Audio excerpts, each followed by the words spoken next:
One and all, welcome. Welcome to the one and only place where you can watch a guy talk about some stuff. Get ready. It's gonna be awesome. Hi, everybody. How are you doing? Feeling good? Feeling good on a Monday. Sparkling thoughts. Give me the hope to go on. How is everybody doing? I have a fun little story. Buckle up, okay? Here we go.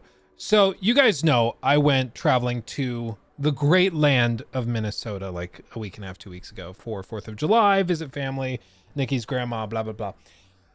Well, when we went out, we flew out through DIA, and to get through that security, we use something called Clear. It's just a nice little thing. It's a benefit perk thing of one of my credit cards I have, so I don't have to pay for it, but it basically lets you skip the TSA line and just walk through. Super nice. So we got through security, super easy, never had to show IDs or anything because they do like iris scans and fingerprint scans. Super easy. When we were flying back, we went through the Minneapolis airport, and the guy running the TSA check counter where you show your ID and your ticket and he matches them, make sure you're the same person as on the ticket.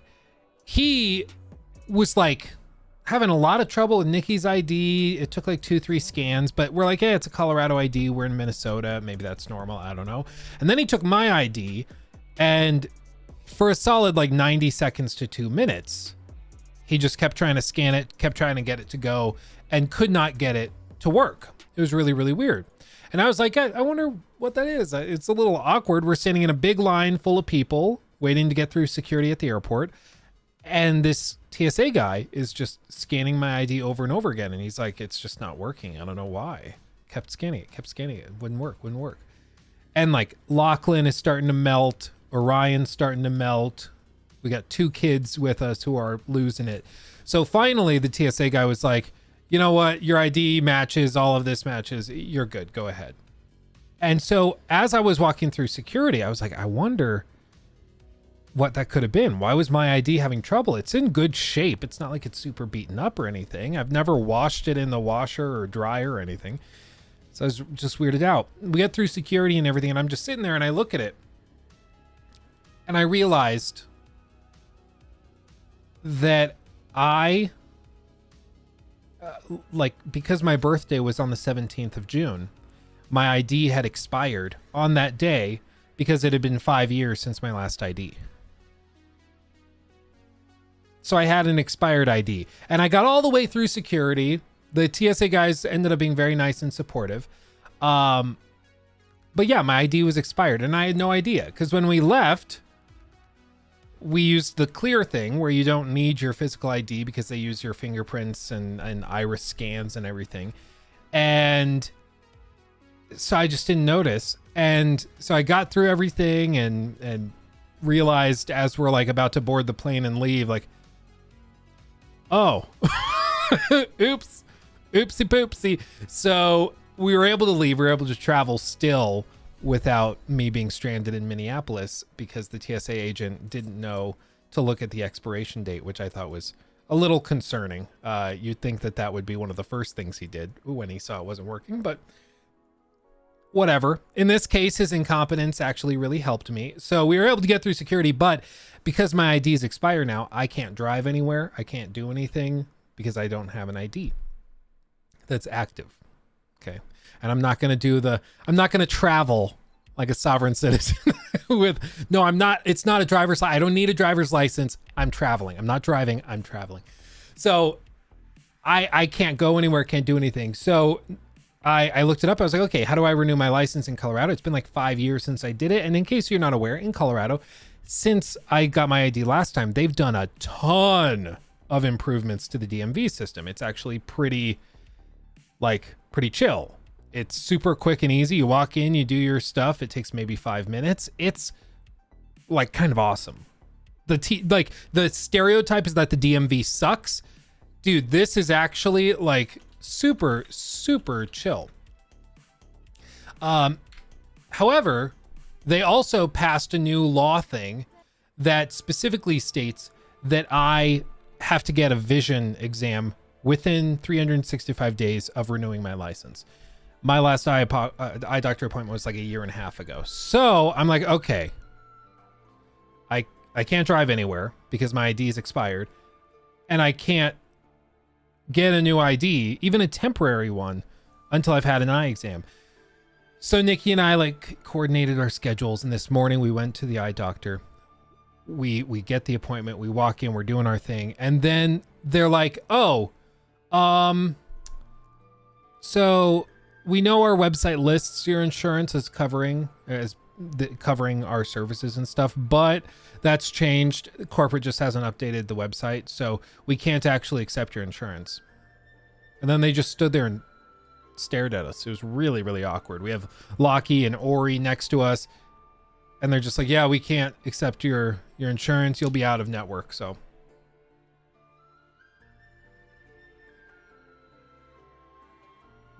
I was like, okay, like at this point, I'm like, I mean, I would just pay out of pocket for it because I just need the piece of paper saying I got my vision tested and I'm not blind, so I can get my ID. That's all I need.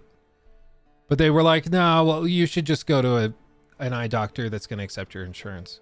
So I was like, are you just like not taking my money? Like, I want to give you money. Let me give you money. Didn't make any sense. So we left, and I still don't have a valid driver's license yet. I have to wait until the next eye doctor appointment slot, which is Wednesday, at another eye doctor place that can accept Blue Cross Blue Shield, whatever.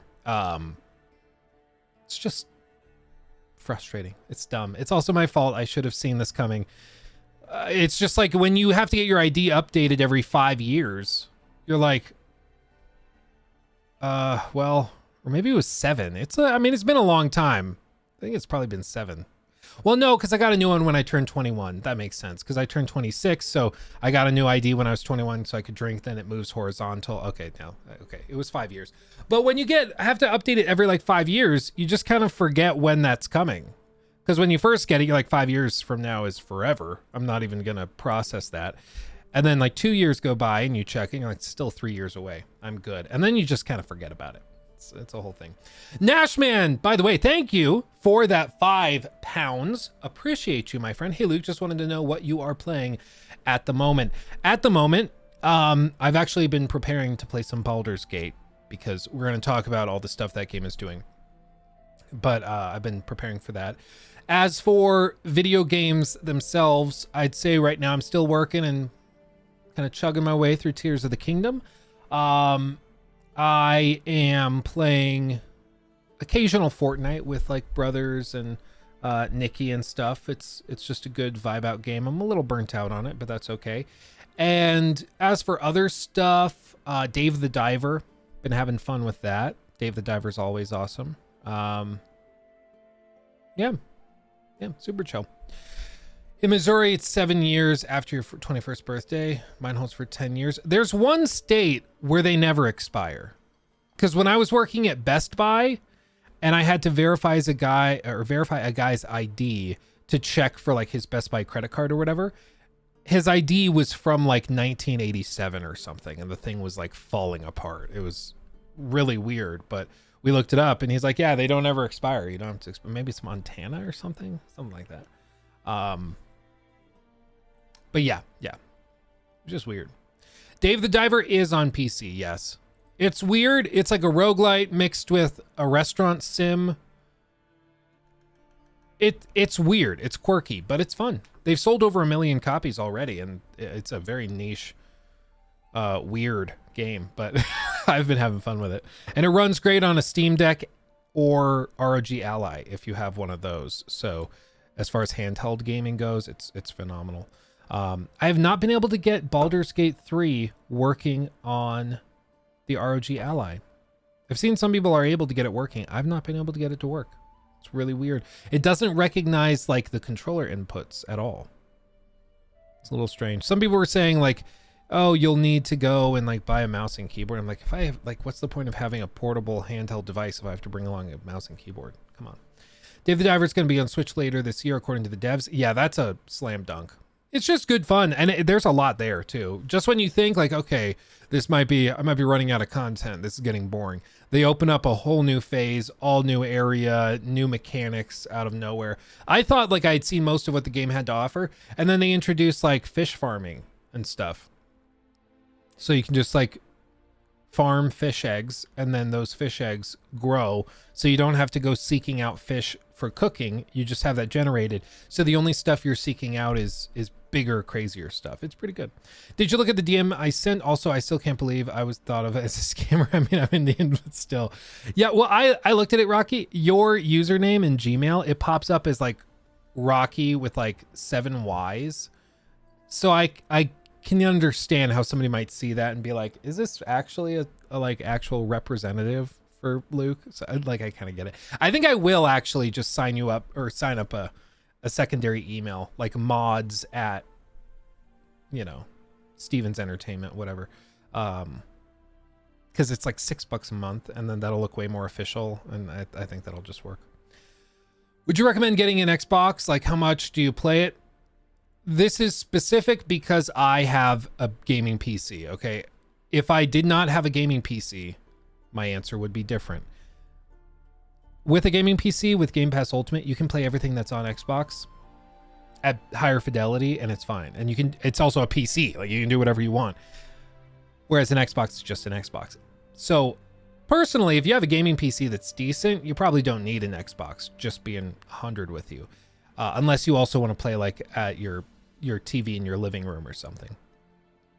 But personally, I don't really use mine. The Series S, last time we turned the Series S on down here was for Redfall, because the Xbox app on PC was broken. And then the Series X upstairs, I honestly couldn't tell you the last time I turned it on. But I use the Xbox like Game Pass games and stuff all the time on PC. The physical console I don't use a lot because I have the PC. But the offerings are crazy, and if all you would have is a console and you don't have a PC, I would say, yeah, the Series X is a great value, and Game Pass is insane. So much there. It's wild. Recommend PC? Well, the thing with PC is that you can get a PC to play all these games, and then you have a PC. Like, it's not just a gaming device. It's a gaming device and a computer for whatever else you need to do in your life, you know? Jasmine, good to see you. Chuckle, PS5 and gaming PC for the win. Yeah. I think that's probably the best combination, because frankly, if you have a good gaming PC with Windows installed and Game Pass installed, there's very little reason to get the physical console. They're just, because everything you could play on the console, you can play on PC, you know? I trust Luke. I shall get a PC. Starfield not being on PC has been convincing me to buy an Xbox, even though my PC is good, but I want to play it on my 4K TV. LMAO. Microsoft screwed us PS5 players. It's like that was the plan all along. I don't know. We're going to look at a couple of little tidbits about that, because it looks like Sony made a bit of an oopsie trying to fight all this stuff. They thought they were being tricky. I guess I can just show you this. Look at this. So put that back there. Hold on. All my windows are mixed up. So like, I'm going to turn this camera off for a second. I'm going to be assembling stuff. We're going to finish building Magnus the Red. It's going to be pretty cool. However, so Microsoft has confirmed to The Verge that Sony's 10-year Call of Duty deal is limited to COD. Oh. And the reason this is important is because this was originally offered as keeping existing Activision titles, not just Call of Duty, existing Activision titles, which would be anything else published by Activision, any other project. However, they fought and dragged their feet and accused Microsoft of all this stuff, and now of course Microsoft is in the better position, and so they're kind of dictating what can and can't happen. So they made this deal to bring Call of Duty to PlayStation for 10 years. But that's it. They don't have any obligation for any other Activision stuff. So, yeah. So let me get this straight. No, that's not right. Yeah, it's probably a very hot take. Can you blame Microsoft for this? No, in my humble opinion, Xbox needs to shine throughout this console generation to prove itself. This deal will ultimately bring immense competition to both companies. I think this whole thing is going to bring competition, but to be clear, it's going to bring competition in the live service space. And right now, Sony's not huge in the live service space. However, they are basically doubling their spending on game development and research over the next couple of years, almost exclusively into live service games. And I just need to we've been through this before. I'm going to pull up MS Paint because MS Paint is god tier. So we've talked about this before, but in case you missed the stream where we covered the article, basically what Sony said is if they're spending for let's just say 2019 was, let's just do this, was this amount, and this is all single player games, the green is single player games, and then this blue is live service, their Bungie stuff. This is what it was in 2019. What they want to do is by 2025,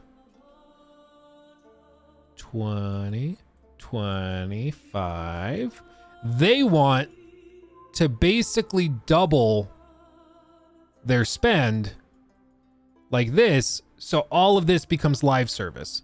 And this, you see, this single player spending is about the same, but they're just pouring way more money into this live service space. So what PlayStation fans need to be aware of and need to be prepared for mentally is for there to be just an onslaught of live service games coming from Sony, and it's going to take up a lot of attention. They're going to make a lot of the Sony PlayStation events, the PlayStation showcases, a lot of them are going to be capstoned by live service games because this is where they're putting a lot of the eggs in that basket.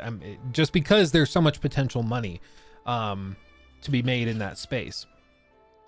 So I fully expect there's going to be some optics difficulty where basically PlayStation fans really want them to announce the next God of War, the next Spider-Man, the next Cory Barlog game, Naughty Dog game, whatever that is, except those announcements are going to be few and far between, and instead there's going to be a ton of announcements related to live service games. So just prepare for that. It's gonna, there's going to be a lot of complaining. I think there's going to be a lot of people who are where's God of War though? Where's Naughty Dog though? Where's The Last of Us 3 though? And there's going to be frustration, even though that stuff's still coming, and it would have come the same time whether they did this or not. Because again, the spending on single player stuff is the same, if not more. They're just also now doing all of this that they didn't do before.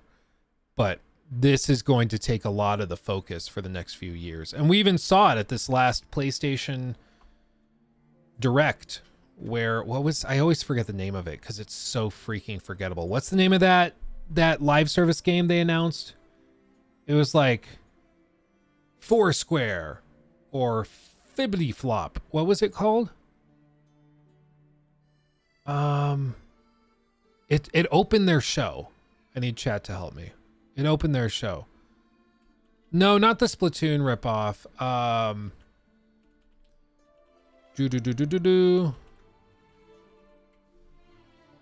Fair Games. Yeah, I think that's it. And it's with the $sign because that is cool.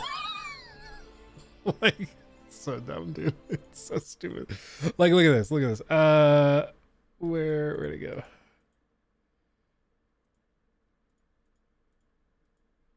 Oh no, wait, did I just... Okay, yeah. This thing. You guys remember this? It's like just an onslaught of random You wanna know? Watch Dogs 2 graphics. And then it's a bunch of like hipsters running around shooting stuff. And the whole, I guess, premise is that they are youngsters in student debt that are going to go and rob from a billionaire, which makes it okay to steal. As long as the person is still wealthy, it's okay. Which that's a whole other issue. But then like they see somebody else doing the exact same thing they're doing. And so instead of deciding to work together to eat the rich or whatever, they decide to kill them and to take their soul out of their bodies. And this is one of Sony's biggest upcoming projects. Again, fair games with a $sign. Wow. Take it till you make it. If I heard somebody say that to me with a straight face, I would slap him in the mouth. Take it till you make it. What are you talking about, man? That doesn't make any sense. So just be prepared. This is where a lot of the money is going. Like, this is developed by Haven. It's one of Sony's biggest projects right now. And it's, I mean, there's a reason they started their show with this reveal. Thanks to all our players, but we're unfortunately ending support 1 year later vibes to it. Kind of, yeah. Yeah, you can take the devs out of Ubisoft, but you can't take the Ubisoft out of the devs. I'm 100% sure that this game will have Forspoken level dialogue. When will marketing teams learn that it's better to not waste development budget on a CGI trailer? That means nothing when you can wait to show us what the game actually plays like. Yep. I'm going to be rooting for the rich people. PlayStation showcases State of Play always have the one game that majestically misses the mark. This is it. Congratulations. When will these companies realize that not every game has to have some sort of PvP component? Yeah, I mean, I don't have the plugin installed for Opera that shows the dislike ratio, but it's pretty bad. When I pulled it up on my other browser, it's pretty bad. But this is sort of unfortunately, the method that they tend to approach here. Like, they make 6 live service games, and if one works, awesome. If the others fail, it's kind of expected. Stefan Konstantin Doomy Trash super chatted $5.68. Hi Luke, what's the drama Hello. about BG3? Also, I love the Witcher music in the background. Please do more of it, smiley face. Happily, I also love it. What are the like to dislike? Also, thank you for the 5. That's very generous. Ooh, baby. Ooh, baby. 3.1k upvotes, 13,000 dislikes. Ooh. Oh, baby. That one, that hurts. That, I feel for them. Oh, baby. But again, this is the approach a lot of these companies have now, where they will put out like 5 to 10 of these live service games, and if one of them is successful, it makes back all the money they lost on all of the others. But it, like, to the player, it's like, so you're just like launching 8 to 9 games that are gonna fail. Like, why would I get that into the game? Like Ubisoft with Roller Champions or any of these other games that have come out that are live service that are played for a day and a half and then nobody touches ever again. Like, to us, we're like, how on earth can they justify that expense? But it's because their methodology is just, well, it's really competitive, so we're just going to try throwing a ton of crap at the wall and seeing what works. And sometimes it does work. Sometimes they blow everybody away and there's just a game that explodes out of nowhere. Like that Only Up game. I know that's not a live service game, so it's not directly comparable, but that Only Up game did very well. Like, that thing has sold millions of copies, I bet, just with how viral it went. You know? It's wild. But the reason that comes to mind and that's considered exceptional is because it is exception. It's an exception to the rule, which is that most live service games that don't have a lot of effort put into them fail miserably. And I think, we're going to talk about some of this stuff when we get to the Baldur's Gate drama that's going on, where there's a lot of discussion right now over project scope, whether games are getting too big or currently are too big, if expectations are simply too high for a lot of studios. We're going to talk about all of that, because I think there are a lot of really interesting points to be made, where basically people are saying that like developers are frustrated because players expect every game to be GTA, every like AAA game. And they're like, if I'm going to pay $70 for it, I don't want it to just be a stealth game. I don't want it to just be a shooter game. I want it to have multiplayer. I want it to have all this stuff. Like, players expect that, whether they realize it or not. And that frustrates devs, because then they're like, okay, so we have to put all of this stuff in our game. That's annoying, because it's not always what's best for the game. And then the players are frustrated because they're like, well, you keep releasing these $70 games that don't do anything well. They just do everything kind of poorly. So we're upset. So there's just this weird stalemate between players and devs right now. And it also, it mainly just balloons budgets up. So now your average AAA game costs $200 million to make and has to sell 6, 7, 8 million copies to break even, not even make a profit, to break even. That's insane. And it takes 5 to 6 years to get a game from a really well-known studio. That to me is probably the most frustrating thing. That we used to get we got Last of Us in 2013, and then we get Uncharted 4 in 2016, and now it's just steadily getting pushed out more and more. These great studios take Hayes on Super forever. Chatted $8.30. Hey Luke, did you see the Stray Souls trailer? This is why I don't like the oversaturation of MetaHuman and UE5. It looks straight out of MetaHuman with no additional effort. Stray Souls. Let's see. Thank you also for the 30 shekels. I appreciate that. Let's see. 6 days ago. You're saying it looks just like MetaHuman with no additional effort? I guess I have thoughts on this. I'm guessing. 18 years of agony and torment, waiting for the prophecy to be fulfilled. Not the prophecy. Versus evil. Forced into being a mere bystander, seeking redemption for the hell that she set in motion. Now, she has him in her grasp. Oh yeah, that looks... Tried to escape. Oh no. The nightmare wouldn't end. Isn't that just like straight up Alan Wake? Her whole family just to get what she wanted. He doesn't even know the danger he's in. But he's the only one who can stop her and end this. Oh man. It's like abandoned mixed with... Sorry.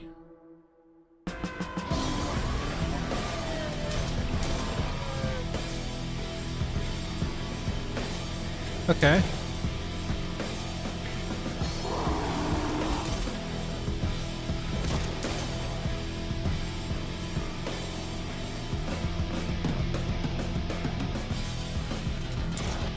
Okay.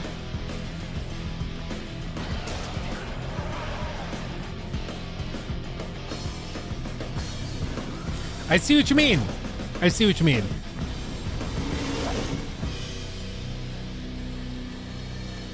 I mean, none of it's as cool as the cover art. That's way better. Where's that? Huh. Okay. So it's a PS5 and PS4 game. PlayStation. Yeah, they really are nailing those recently. Yeah, I don't know. I thought the music choice at the end was weird, but some people seem to like the music. I don't know.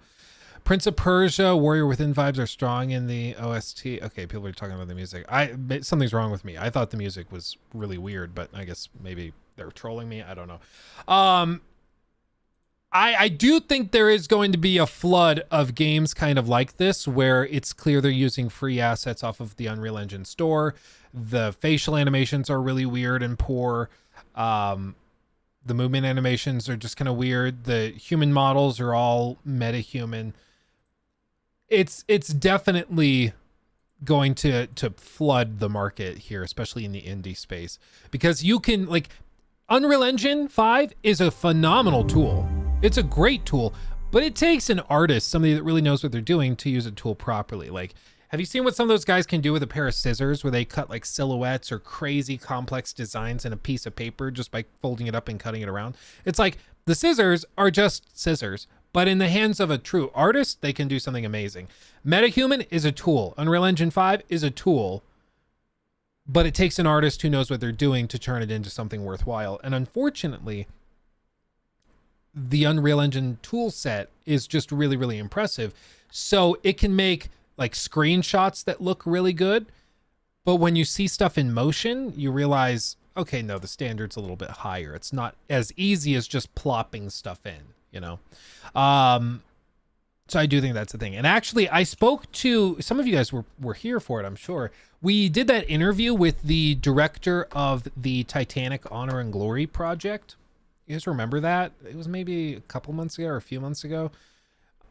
I'm not entirely sure when it was. I think it was this year though.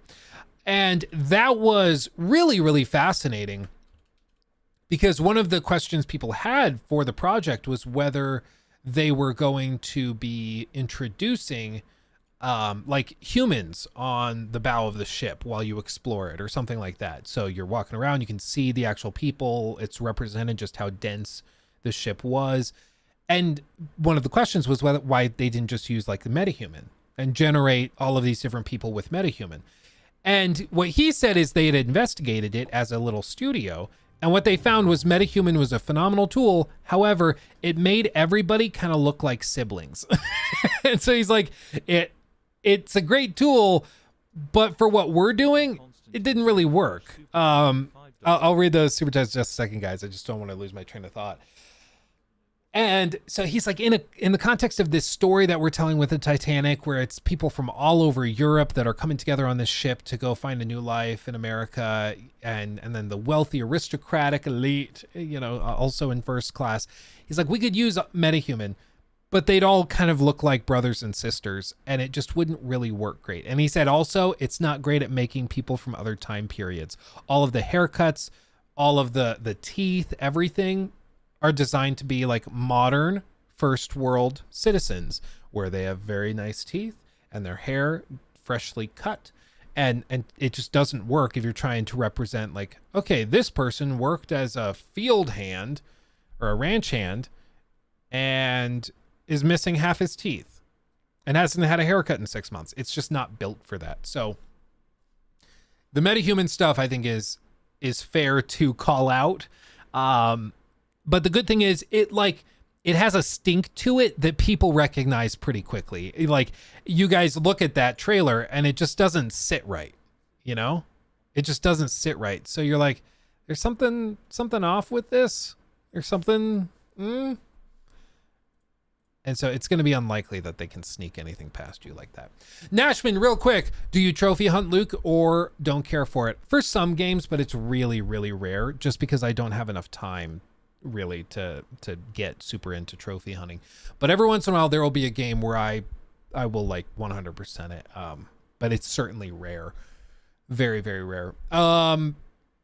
So Sophie, good to see you, glad to have you here. Stefan, thank you for that. Larian has a pretty hardcore fan base who know what to expect. Question is, will Baldur's Gate 3 will be a coat of paint on oh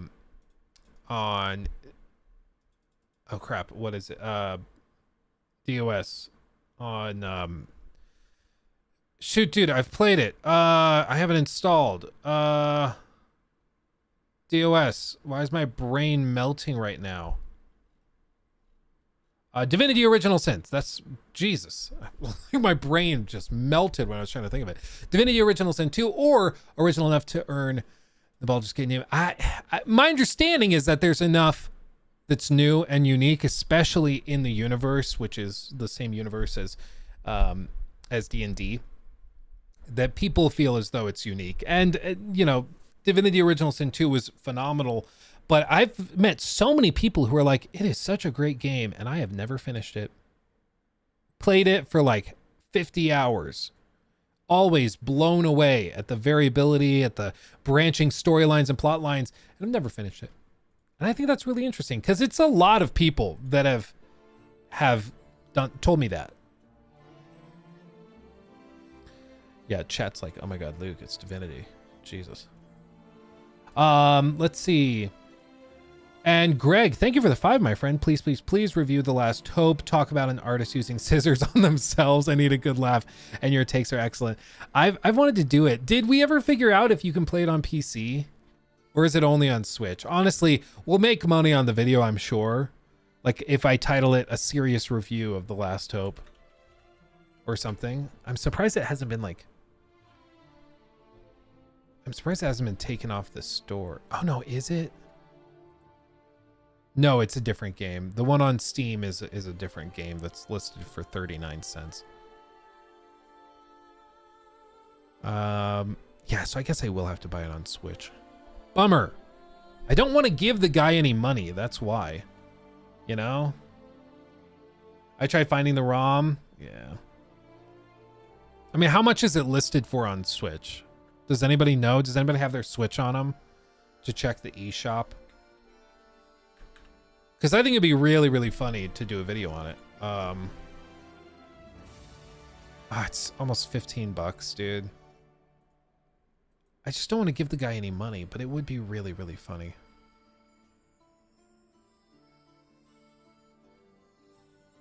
Yeah, maybe, I don't know. Let me do a poll. Let's do a poll. I want to know if you guys think that if it's okay. Is it okay to buy this and play it for a video if it will be really funny and stupid? Let's see, because it's a complex question. I don't like the idea of giving him money, but if it's gonna be to like make a lot of fun of this and have a good laugh, I could see it, but I don't know. I will defer to your judgment, everybody. Make sure to vote. While you're voting, also make sure to like the stream. That helps. If you don't like the stream for me, like it for The Witcher music. Yeah, Digital Foundry called it like the worst video or worst game they've ever looked at, which says a lot. Because every time there's a bad port, they cover it, so... 65 are saying yes. If people still give Activision Blizzard King money, what's the harm in buying this game to make fun of it? I mean, the one thing is, if I spend 15 bucks to make a video just showing people what it's actually like, and then they watch it, and then they don't feel the need out of curiosity to go try it themselves, seeing it everywhere and with it being in a lot of people's inboxes and feeds because it's so ridiculous, then maybe it ends up doing more good overall, you know. I'm not sure.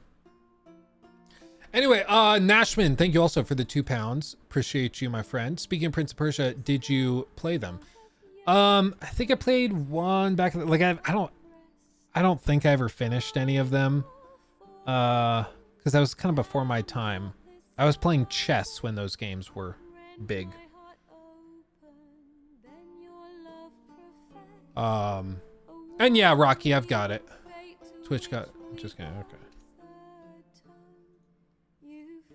Copy link. Oh, dude, it's so good. Berries tart, lilac sweet, to dream of raven locks and twisted stormy of violet eyes. Okay, I've got that pulled up. The wolf I will follow into the storm to find. I guess we can touch on this real quick. So this was interesting. Tesco, which is a pretty big company, kind of a big kind of a big deal. They are like a big supermarket in the UK, to be clear. They announced that they will end the sale of their boxed video games and they're not going to do it at any of their 2,800 stores moving forward. So you're not going to be able to go in and buy any games. Like, they just won't have it. They might still have like those little plastic cards that you scrape off and they have the digital code for them. So you can download the game or buy V-Bucks or whatever you want to do. But boxed video games, they're not going to sell anymore in the store. It's just a waste of space for them. And a lot of people are like, oh my God, it's the end of physical media. This is the start. And this is where I get I'm conflicted, because on the one hand, I think physical media is important. I think it's important that you own a copy of a game that you bought. I think that's important. But at the same time, like, if the market decides that digital media is more convenient, is worthwhile, and they choose to buy that over the physical media, I don't know if we can really complain about it. Like, I like physical media, but I buy most of my games on like Steam or direct through the PlayStation Store or whatever, so I can download them across all of my devices without having to lug the discs across, you know? Like, there's a lot of perks to buying them digitally. And so I buy most of my games digitally, even though I'm like, yeah, well, but I would prefer physical media still be there, even though I'm not the one that's I'm not actively going out and buying physical stuff. And so we end up in these situations where like these stores are looking at it and are like, hey, we're not selling these copies of games. And it's a meme now where like Target and Walmart have copies of games that are 5 to 6 years old because they never sold. Nobody ever walked in and bought the copy of the game from there. At least in the States, if you're going to buy a physical copy of a game, most people are going to GameStop or like Best Buy, or they order it off Amazon, so it's delivered day one, in theory. Sometimes they're not that good at delivering on time. But like, I think I'm just frustrated because, maybe not frustrated, I'm just conflicted. Like, again, I like physical media, but also there's a lot of perks to digital media, whether people want to acknowledge that or not. And clearly most people like the digital media because that's where everybody's buying their copies of these games. And so the market has decided that, okay, a lot of these stores are going to stop carrying it because it's not profitable. It doesn't make any sense. It just sits on their shelf and never gets used, you know? I don't know. Do PC games even come with DVDs anymore? I could not tell you. I could tell you. The last time I bought a game that came with a physical, like for PC, that came with a physical disc was when I went into Target, probably 2016, 17. I was living in that apartment with the cinder block walls, and I bought an original copy of The Witcher game on a little disc, and it was in like a little envelope like they used to send Netflix DVDs in. It's just this tiny little thing, and the version of the game on that disc was so broken and buggy. I tried playing it, didn't work, and I don't think there was any way to update the game using that disc version, so it sat on my shelf. I have no idea where it is now. It's probably in a box somewhere. But I mean, that's another example of maybe why physical media has some drawbacks. But digital is long-term rental. I mean, again, there's a ton of negatives. There's also perks, but there are a ton of negatives. The idea that some of these games you buy and then it's like, well, it has to be verified with a like online connection. So if you bought, say in 20 years, you buy a PS4 game or a PS5 game, if you don't have an internet connection, then you can't play it because it can't verify the license to the game. That's lame. That sucks. But it might just be the case that console games are moving away from that. You know, it's annoying. At least we still have like the Switch with the cartridges and stuff. I like those little cartridge things the Switch uses. I think it's super cool. Nashman, how did you not play them? We're the same age. Well, I grew up in I've talked about this before, but I grew up in a household that was a very, very devout Christian family, and video games were viewed as anathema. You don't play video games. So I played chess. Eventually my parents chilled out a little bit, especially once I got into like junior high school age. But when I was young, no. I remember we knew a couple of kids that went to the same church, and they had Game Boys. Like they just Game Boy Advance. Just flip it up. And I remember asking my mom and dad if I could get one, like for Christmas or something. And they said, well, it's really expensive, blah, blah, blah. But then they also said, and those things rot your brain. You know how those kids behave. And they were kind of right. Those kids were really naughty. But I don't think they were naughty because of the video games. I think they had video games because they were naughty and their parents were just trying to give them something to distract them. And so they weren't dealing with the issue, but that's a whole other thing. Oh, man. Luke, given 1 terabyte SD cards are a thing now, do you think PC games should ship in an SD card? No, because SD cards, I don't know if you've tried pulling a lot of data on or off of an SD card at the same time. Doesn't do too good. They slow down a lot really quickly. And when you look at like really high speed ones, you can get that to work a little bit. They can have sustained read-write speeds that are much higher. But SD cards are mainly designed for like cameras to quickly write footage onto or write pictures onto, and then you unplug it, you can plug it in, and then it kind of slowly offloads it. It's not really built for reading off game files really, really quickly. And honestly, like with Steam, are you really gonna go and buy an SD card version of a game? I don't think they'd sell well. This is again the whole thing with the free market determining this. I don't think most people are going to be buying this stuff, the physical media, because the digital media is so convenient. It just makes more sense to buy the digital stuff. But then we get upset when the physical stuff dies off, and it's like, yeah, well, but this is where the market decided it's going because it's more convenient to the customer. Like, it's way more convenient for the business because they can make sure you don't pirate the games and stuff. But it's also convenient for the consumer enough that they don't bother with the physical stuff. So it's just tricky. You can't scratch a digital copy. Sure can't. The other thing is that they can constantly update and stuff. And I know some people are like, well, you buy the physical game and then it can update and stuff from there. But then you're like, well, but then why not just buy the digital copy? Or then you're saying, well, you buy the physical copy, but it has to have the internet connection to update to get the actual version of the game you need. So then it's not really about physical media. It's just about buying a physical license to the game and then updating it and getting it working through digital means online. So that doesn't really make a lot of sense as far as physical game preservation.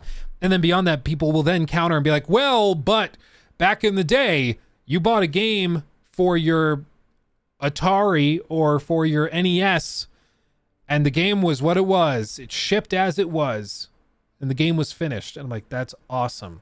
Those games were made by like 5 people over the course of 6 months. Now these games take years and years and years to make with thousands and thousands and thousands of people because they're so complicated.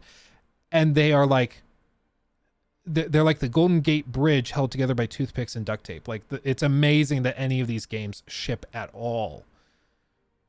And if you don't think it's amazing, like I encourage you to go and watch some of the like GDC talks where the developers talk about building these games. It's amazing that anything ships at all. It really is. This industry is magic. It's just sustained magic. It's wild. So I don't know.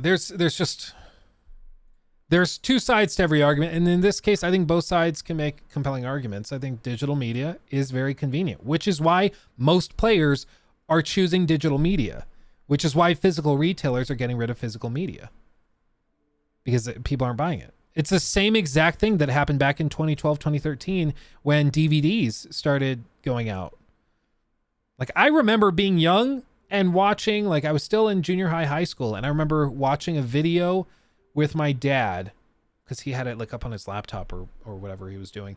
And it was a video from like MSNBC and the guy it was a rep, maybe the CEO of Netflix. I'm not sure, but it was somebody at Netflix, an executive. And he was saying one day we would like you to be able to watch whatever video, movie, TV show in our catalog instantly using nothing but your web browser. And eventually we could even see these apps coming to TVs consoles, everywhere. So you could watch this content no matter where you are in the world just by streaming it over the internet. And the whole premise of this MSNBC bit, the whole segment, was around how ridiculous that claim was. And now that's our world. That's normal. But back then, that was novel. And things shifted away. And I don't think many of us miss DVDs. I miss Blu-rays, ultra Blu-rays, because the sound quality is way, way better. Just to be clear, I'm one of those people that does miss Blu-rays, but DVDs, yeah, they can suck it. Digital media has its perks, no doubt about it. Since I started with PC gaming, I had to switch to digital, but having a full library of games, people can see when they come in, people react to that. Yeah. I prefer digital purely for performance. I just value the speed of an SSD more than physical permanence. It's not even about use discs, not dicks, any kind of, over a decade for a reason. Yeah, I'm just like, at this point, personally, as a consumer, I appreciate the convenience factors and elements more than I appreciate the idea of having the physical media.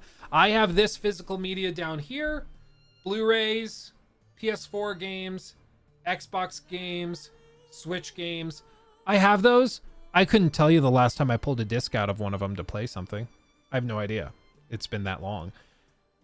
I like the idea of it. But like, for me as a consumer, the convenience of digital stuff is just makes more sense. Okay. Disco Cobra, thank you so much. That's most definitely what's up. Do you think, 20, geez, that's very generous. Thank you, my friend. Do you think physical media is on its way out? Seems like they're trying to move games more digital now. Lots of games shipping with no disc. When do you think they will try to make the final push for all digital? I would guess probably next console generation. They're already saying that this next PlayStation console that's releasing later this year is going to be a discless PS5 Slim, basically. And it'll have a separate disc drive if you want it. But I'm sure the disc drive is going to be like $100. And like Joel Raptor was saying on the podcast, they're going to make one disc drive for every 100 of those consoles they make, so you won't be able to find any in stores. And even if you find one, I don't think many people are going to buy them, because as stupid as it is, a lot of people are going to sit down to play a game or to buy a game and download it, and they're going to be like, I want to play The Last of Us Factions. I can buy it right now, start downloading it and play it in an hour, or I can get in the car, I can go to Best Buy, buy a physical copy, drive back, dig through that bookshelf, find where I put the disc drive I haven't touched in a month, and then I can take that out and plug it in, and then I can install the game using that disc. A lot of people are just going to choose to buy it digitally, and that's what PlayStation is betting on. So I would guess probably by next generation, you're going to see a move to digital stuff. And they're like, yeah, well, if you still want physical media, maybe we'll offer a disc drive or something, but they're probably just going to rip the Band-Aid off. And again, people are like, well, it's the devs, it's the publishers trying to milk more money. Yes, and most players just simply prefer the digital stuff. Love it or hate it, it just is what it is. People just prefer the digital stuff, which is why big retailers like Tesco, who don't have a dog in the fight, they don't care if they sell like physical versions of games. They don't care if that's good for Activision or good for Sony. They don't give a crap. They just want to know if it's going to sell so they can make money. And for them to take it off their shelves just shows it's not making money. People aren't buying them. So, yeah. Long story short, I do think that that's what's happening. Yeah. Slowly dying out.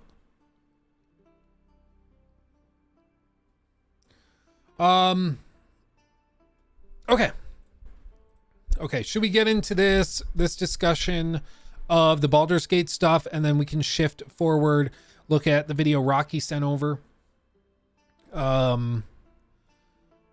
And then we have updates to Xbox Game Pass. They're getting rid of Xbox Gold. They're adding in Game Pass Core, which is going to be a very small subscription with a catalog of a little more than 25 games, which is going to be interesting.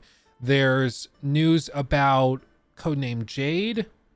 Not a lot of news, just like a little update on the play tests and some other things. So let's get into this. Ooh, Drinner, thank you so much. You guys are so generous. You guys are so generous. Oh, by the way, yes, thank you for reminding me, Kimbus. I appreciate you reminding me. I got kind of distracted a little bit. The poll we did, is it okay to buy this and play it for a video if it would be really funny and stupid? 72% of you said yes, and that was with regards to the Last Hope game that is on Switch. That's a straight up ripoff of The Last of Us. So good to know. Good to know. I will probably be doing a video on that very, very soon. I think it'll be really funny. Okay, so let's shift into this. What is the drama, Luke? Pray tell, regarding Baldur's Gate 3. Well, 3. What, in my opinion, this drama is like a big nothing burger. It's really, really stupid. Basically, there's a debate going on where developers at other studios are preemptively trying to lower expectations for their projects because Baldur's Gate 3 is so insane. It just really is outrageous how big this game is. And we're going to look at a couple of little sources to see just how big this game is, because it's pretty ridiculous. But first, I want to look at this quote unquote scandal, and we can address this. Here we go. Didn't I buy Cobra 2013 super chatted $20. Jeez, dude. Do you thank think this is bad for the industry? Why can't we just have limited supply of physical for those who like physical? I just like owning a physical copy for artwork and stuff. Will they shut down servers, make them unplay AB? Also, I got distracted again with Drinner. I said Drinner's name and then I didn't look at it. Let me do Drinner first. PC gamers became the guinea pigs for what is currently happening in console gaming. The real question is, how much longer will we be able to actually own games?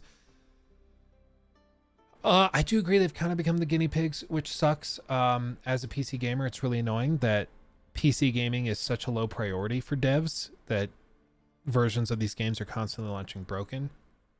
It's really frustrating. The good news is PC gamers are very vocal, so I'm sure most of these publishers are learning that we're not happy. As for how much longer you actually own your games, as we saw with Google shutting down Stadia, what Google offered to do was refund everybody the full value of their account library. So if you bought 10 games that were worth $600 on Stadia, they refunded you that money because they shut down the service. And I would expect that if like Steam went belly up somehow, there would be a class action lawsuit and similar stuff if they didn't just pay you out for the library that you owned, because you own those games in your library. I know some people are like, well, the fine print in the terms of service and blah, blah, blah allows them to not refund you. I get it. I understand that. But Stadia also had that language and they still chose to refund people. So I would not be that doomsday about it. I know people are like, well, theoretically, if I buy my games on PlayStation and then something happens to PlayStation, I won't own those games anymore. They'll go away. Yeah, but if PlayStation goes bankrupt and disappears, we have bigger issues going on. Okay, like, yeah, that will suck. We'll deal with that when we get there. You know, I'm just not very alarmist with that. Thank you for that super chat as well, Atarka. I will get to that in just a second. Jeez, you guys are so generous today. I don't even know what is it. What I'm wearing? Is it that it's a little tighter? Oh, baby. No, okay.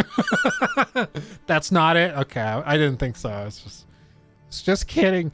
Anyway, Disco Cobra for the 20. Thank you so much. Do you think this is bad for the industry? Why can't we just have a limited supply of physical goods for those who like physical? I just like being able to own a physical copy for artwork and stuff. Will they shut down servers and make them unplayable? They do shut down servers for games. That is true, but that's going to come with any game that has sustained cost, which a lot of these live service games do. They have to pay for servers unless it's like player or peer-to-peer. They have to pay for servers somehow. I would like them to be able to support peer-to-peer stuff where I can just tie to an IP address of my buddy and play a game.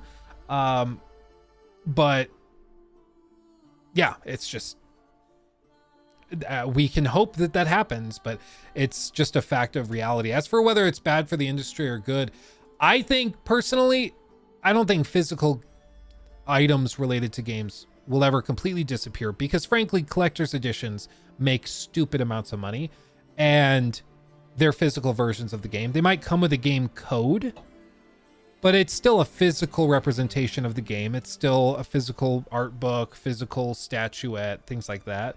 So I think those will always remain. I think we'll have collector's editions for big games, but I just think that like the plastic carrying case, it just doesn't really make sense nowadays. As for that's bad or good for the industry, I'm not sure if it's, I don't know if you can even really say it's bad. Like, it just is what it is, you know? Like, I'd prefer, if I were the God Emperor of mankind and I could just snap my finger and Thanos snap something to be that way, yeah, I would like it so physical media was always an option. But I'd also like it if physical games also gave you a digital token or digital copy of the game, so you get all the benefits of a digital version of the game and all the benefits of the physical version. I'd like both. But unfortunately for you guys, I'm not the God Emperor, so that's not going to happen. Astarka also, or Atarka, thank you. I had a perfect example earlier with my brother. He bought 4 games, recent games too, played them for months for PS4, then they disappeared. He couldn't play them, and he said they said he had to buy them again. I'm never going digital. I had something sort of similar. By the way, thank you for the 20. You guys are ridiculous. Where I bought the physical copy of Death Stranding, and I was playing it on my PS4 Pro or whatever with the disc in. And then when I got the PS5, I tried to just play it on my digital PS5. However, it said you need the disc to play this game, because the version of the game I bought was physical, so it has to have the physical disc, even though there's no disc drive. Like, what am I supposed to do? So I bought the game for like $10 at the time, or whatever it was. But then it like glitched out and I couldn't play the digital version of the game I bought. So I just gave them $10 for a version of the game I can't play, because it still thinks the only version of the game I own is physical. So like there's some bugs and glitches that happen with that too, for sure. That's like super, super annoying. It's the dad bod. Calm down, Kimbus. You're on thin ice. Let's see. Nashman, thank you for the £5 also. You guys are insane. The removal of physical copies is bad. What about all the people who can't buy games straight out, pre-owned? Also, love when you play AC music. Oh yeah, I do love the AC music too. Yeah, I think that is the secondhand games market disappearing. Again, there's two sides to every coin. It sucks for people that can't afford $70 freaking dollars for every copy of every game. That sucks. And I was there just a few short years ago, where I've told you guys, like, maxed out my little college credit card just to be able to pay rent. Like, there were days where I just wouldn't eat, or I'd eat a piece of bread that my roommate had in a bag of other bread that was also a little moldy, but I just picked the one piece that wasn't moldy because it's all we had to eat, and I couldn't afford to even go to like Taco Bell or go buy ramen. I had like negative $200 to my name because everything was overdrafted. Like, I've been in those positions where everything was just falling apart. So having the ability to go to GameStop and buy a stupid game for $5 when you get your paycheck in and you just want a little something new, that's awesome. And that's going away. And that sucks. The positive side of this, again, just to try and look at it from multiple perspectives, is that if I bought The Witcher 3 for $60 and then I sold it to GameStop, GameStop is going to sell it for $40 or $50 or whatever. And if you go and buy that, the devs make nothing. They only made the first sale. And then every time that game trades hands again, it's only GameStop that profits from it. The developer doesn't get a cut of that, which is why like physical media is frustrating to them, because they're like, we could have sold 5 copies of the game where we got the pay. If we had it available on digital, we sold it for $10 on discount on a sale, or $15 or $20, or if they even sold it for $40 during a sale to sell you a digital copy. So you got it for the same price, you just didn't get the physical version, but instead the devs get the money.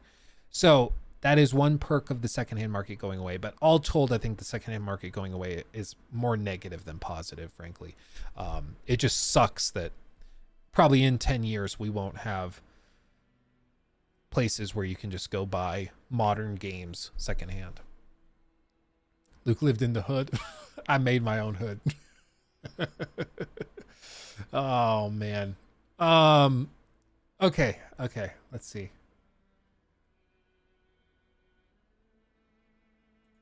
Let's see, 17. Oh yeah, should we touch on this real quick? Okay, first, before we get into the drama, let me just set the stage of how huge Baldur's Gate 3 actually is, okay?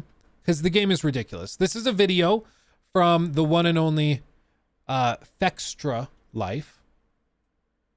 Let me paste the video link in there. There you go. And this video just breaks down how this game, like how big it is, because it is outrageous. This game has more endings than you can shake a stick at, than you can shake a bush at, really. It's insane. This game is ridiculous in its scope. And not just like big map or like tons of characters. The level of interactability, of branching dialogue and narratives, where one choice 10 hours ago comes back to totally change the story later on. It's baffling. And if you've never played one of these games and you don't really understand the scope, maybe this video will explain it, but it's like outrageous how huge this series and this game is. These guys, Larian Studios, are wizards. This is going to be our 6th video talking about Baldur's Gate 3 from things we learned while we were playing with Larian and Gent a week ago. And in this video, I want to talk a bit about the size of Baldur's Gate 3 and replayability of this game. I've talked a little bit about why I think Baldur's Gate 3 is going to win Game of the Year, and I think this is probably one of the more compelling reasons. So let's get into that. So, win Game of the Year? Oh, baby, that's... This year's going to be tough, dude. We've got... What are the front runners? We've got, of course, Tears of the Kingdom. I think probably they throw a nod to Armored Core. That just seems like a layup. There was another big one earlier this year, wasn't there? Starfield, maybe Starfield gets a nod. Yeah, Redfall. Calm down. Like Jedi Survivor might get on some people's list.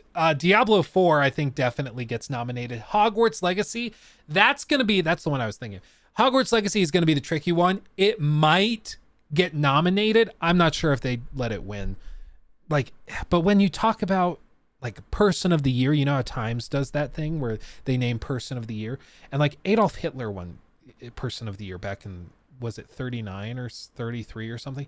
Like, it doesn't mean that they're good or like the best person in the world. It just means that they are the most influential, right? Like they were the biggest person on the world stage for that year, right? Like they dominated the discussion. They were in everybody's minds, that kind of thing. They were the person of the year. And for gaming, it's sort of similar, though I think because it's an award show, like most people would think of it as what's the best game of the year. But based on past winners, I don't think that's necessarily the case. Usually it's a mixture of the quality of the game and the influence it had on the industry. And it's hard to say that The Witcher, or not The Witcher, though The Witcher 3 is amazing. It's hard to say that any other game this year has had the same impact that Hogwarts Legacy had. That game was gigantic. It was ridiculous how big that game was. Just in pop culture, everybody was talking about it. People that aren't even hardcore gamers that I know were talking about Hogwarts Legacy. It was wild. I don't think it's the best game that's released this year, but it's hard to say that any other game so far has had the same mass market appeal. It's just wild how big that game was. But anyway, hearing that this game might get nominated or potentially even win, that would be amazing. Talk about what a triumph that would be for more hardcore gamers to have like a really serious RPG win. Ooh, that would be amazing. first, let's just take a look at something we know to be fact. There are 174 hours of cutscenes in Baldur's Gate 3. What does that mean? Okay, I'll shut up, but Jesus, 174 hours. Yeah, this is a game that you're going to be playing and you need to like listen to. I've said before, like there are some games where I am what I call like a South Park gamer or a Family Guy gamer, where I will be playing the game and then I have South Park or Family Guy pulled up on a second monitor. Some games work for that. This is not one of them. This is a game where you need to pay attention. And if you pay attention, it's going to be one of the most like rewarding and seriously like magical experiences of your life. But if you're like half distracted, you're just going to go crazy because you're like, oh my God, the cutscenes never end. Jesus, shut up. You know, you have to be a little patient. And for people like me that are kind of, as you can see in this segment already, a little bit ADHD, a little bit of that going on where you're bouncing around, mind's moving a mile a second. It can be tough, but trust me, pop an edible or something, vibe and chill, just relax, and you'll be blown away at just how rewarding these narratives can be with the branching storylines. It's crazy. Okay, I'll shut Obviously, that does not mean that you will see 174 hours of cutscenes, or you should be worried that you're watching the longest movie in the history of gaming. What this means is that the width or breadth of Baldur's Gate 3 is likely larger than anything we've ever seen before in gaming. This means the absolute variety of things that can happen in the game based on your decisions, your class, your subclass, your race, your companions, how your companions feel about you in the moment versus how they felt about you 10 hours ago from the decisions that you made. All these things are going to impact what you see in your playthrough, and the number that we're really missing here is the average amount of cutscene you will see in a single playthrough. Yeah, that's important to note. Just because a game has all that doesn't mean that you're going to see it. It's the same exact thing that happened when people were like, oh, did you hear that like Fallout 4 has 200,000 lines of dialogue? Isn't that crazy? It's like, yeah, you're probably only going to hear like 10,000 or something. Like, you're probably not going to hear all of that because that's insane. Maybe if you're like one of these completionists that like puts 3,000 hours in, maybe then. But you'd hope that over like 3,000 hours of gameplay, you'd hear thousands of lines of dialogue, especially in a game that's like relatively narrative focused. So yeah, I'd hope so. Sure would. But it's a good point. Just because it has 174 hours of cutscenes doesn't mean you're going to see every single one of them. Because a lot of this is tied up in like side content, side quests, and that's not something everybody's going to see.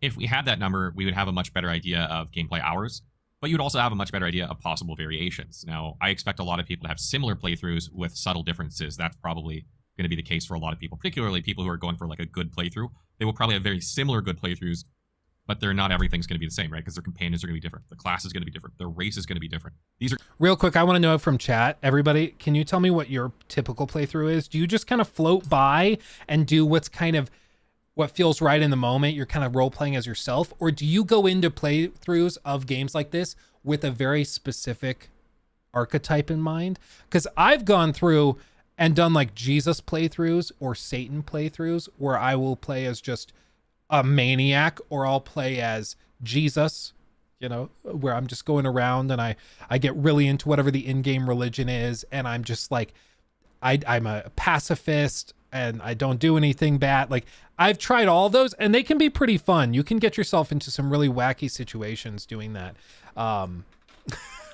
Because you really see, like, how does the game handle extremes? How does the game handle me being a mass murdering psychopath? How does the game handle me being really goody two-shoes and not wanting to engage in any sort of violent conflict whatsoever?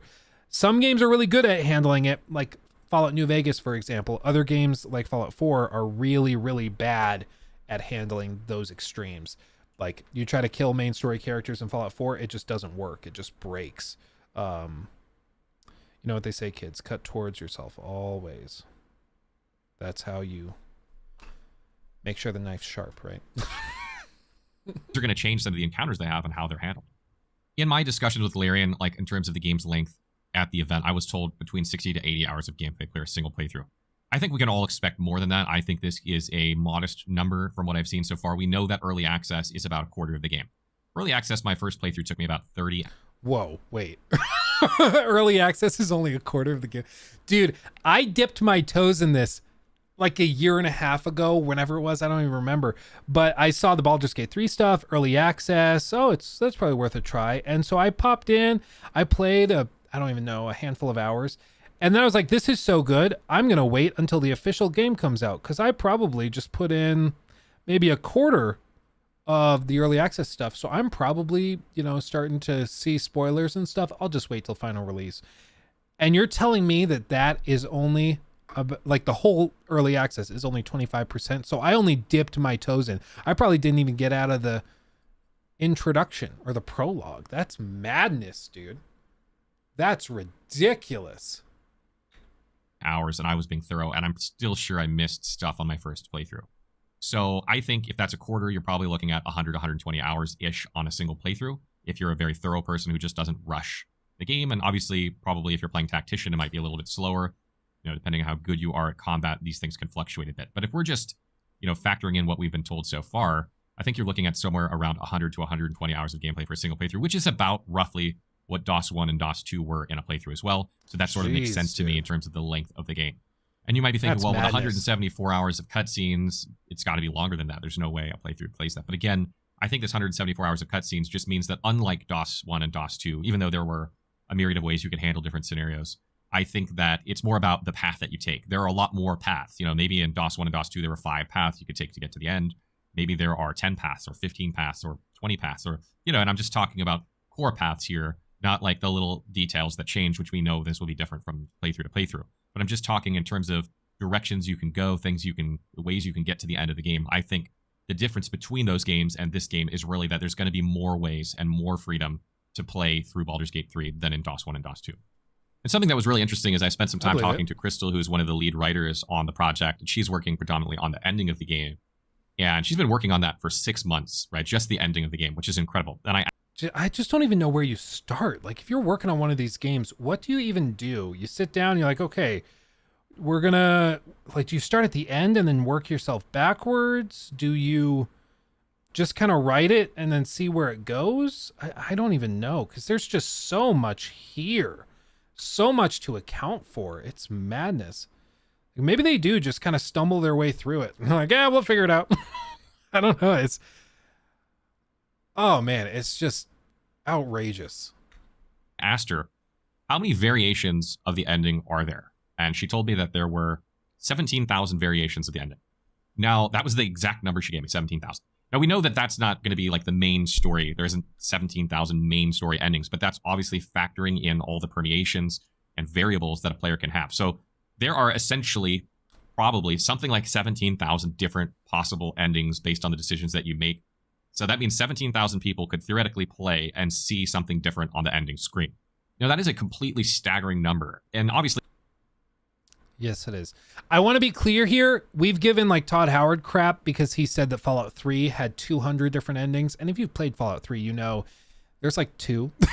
Like, no, there's not. There's not 200 different endings. But he said in the marketing campaign leading up to that there were 200 different endings. And that was just ridiculous. And I think what he did is he counted it like where, oh, this character, you finish the story, maybe you chose to like do the happy ending, the good ending. And so there's a good and bad parent ending. And then underneath all of that, they consider, okay, did you blow up Megaton? Did this person live? Did you kill this person? Did you help this radio station? And they count all of that as a different ending, which to me is like kind of a sneaky way of counting the endings. Because everybody, when you hear, oh, there's 200 endings, you think like, okay, 200 different instances of the ending. Like in The Witcher 3, okay, did Ciri survive? Did Ciri go and become Empress? Did Ciri go and become a Witcher with Geralt? All of that would be considered different. Whereas like, oh, I spared this person in a side quest, so that's its own ending now. Like, that seems a little sneaky to me. But the 17K number is absolutely crazy, and I would like to know more info of how they calculated that, you know? Like, does that include side stuff, or is that just permutations or permeations within the main story? some of these, again, are just subtle minor differences, but I have never heard of another RPG ever mentioning that number or would ever even come close to that number in the number that they said. So I asked her, I said, okay, well, those are probably small differences. What about main differences in the ending, like main ending differences? She didn't have a number for me. She didn't know the answer. And I believe her when she says that, which means probably that the number is too big to think with, you know, with just a small amount of time to think about it, right? Like, she'd have to sit there and actually think about it. He just asks her, how many permeations, I can't talk today. How many different endings are there just with main story content? And then she just pauses. Oh, my brain, it hurts. And it just starts to melt. That's what, like, that's the vibe I'm getting from this. It seems like it's insane how many different endings there are. And I cannot wait for when this launches and the subreddits and stuff start to actually calculate using spreadsheets how many different endings there are. Because either they're going to be really proud of the 17K number and what they've been saying, or they're going to be called out for some BS. You couldn't just give me an off-the-cuff answer, which means it's probably a big number. I'm not saying it's anywhere near 17,000. I don't think it's even close to that. But it's not like 5. You know what I mean? So the main ending is probably going to have a lot of variation as well, which means that this game has a lot of replayability because people are going to want to see things from different perspectives. If you take a look at some of the all-time great RPGs like Knights of the Old Republic, Baldur's Gate 1 and 2, Fallout 1 and 2, old BioWare games like Dragon Age Origins, Mass Effect, these type of games where there are a lot of important decisions, things aren't always easy to decide, and there are different endings depending on what you do throughout the course of the game. I think it's safe to say that very few people play these games once. Almost everyone who's played these games has played them through multiple times to see things from different perspectives, to do a good playthrough, to do a bad playthrough, to do somewhere in the middle playthrough. I think most people have minimally played these games twice, probably likely 3 times, and some people even more than that. So when you talk about Baldur's Gate 3 having all these 174 hours of cutscenes, 17,000 variations of endings, I don't know how many actual variations of the main ending, you're talking about lots of playthroughs here where you're seeing stuff you didn't see in previous playthroughs. I would wager one of my all-time favorite games, if not my favorite game of all time, Knights of the Old Republic, probably had like a good solid 3 playthroughs in it before you started to overlap so much it wasn't necessarily worth playing, a 4th time for new content. That's a good point. Like some of these endings, what was that game we did the testing for? Oh, well, I mean, Cyberpunk is probably a good example. We did so much testing. If you guys watched that critique we did on the main channel, we went back and we did like the branching narrative stuff. We went and we tried out the, like we had to go all the way back to the Voodoo Boys quest line, like halfway through the main story. And I had to redo a section of that mission and a dialogue selection there. And then I had to carry all the way through to the ending again to see that like crazy ending where you go with Keanu and like basically run a suicide mission effectively. And it was super cool that there were that many endings and decisions and discussions you had, like at the dump. You go to the big dump with Johnny Silverhand, and then based on your dialogue options there, that can affect whether you're given the option for that secret ending. And I like that kind of thing, but the ending ended up being just identical to one of the other endings with like a slightly different camera shot during one of the final pans, basically. Like it ended up being a total waste. Like I could say, oh, I got the secret ending, but it, like other than me just saying it, I didn't get anything really unique or interesting out of it. It was just a thing that happened. And so I hope that the endings have a little more significance than that, personally. Elden Ring, multiple endings. Okay. To be fair, if there's one studio who can pull this off, it's Larian. They've proven what they can do with this type of game with Divinity Original Sin. Yeah, absolutely. Like, if you've never played a game from Larian, I can't stress enough just how insane the branching narratives are here. Like, if you liked Detroit Become Human for branching narratives and stuff, you ain't seen nothing yet. This studio is mad. They're wizards, like I said. I have played that game way more than that amount of times just because I love that game. But if you're just talking about seeing new content, I don't think you're going to get much after a 3rd playthrough. However, in Baldur's Gate 3, I think that's different. I think you're going to continue to see things in 5, 6, 7, 8 playthroughs that you never saw before, and in a quantity that's enough that it will propel you to keep playing more playthroughs. And even if the average person only plays 2 or 3 playthroughs, I think it's going to be a higher average than any other RPG of this type has seen before. So obviously, part of this is the classes, subclasses, races, these things. Also, can we give a shout out to the devs and to the marketing team for actually getting in costume for the presentation? Can you imagine, just for a second, join me on this adventure.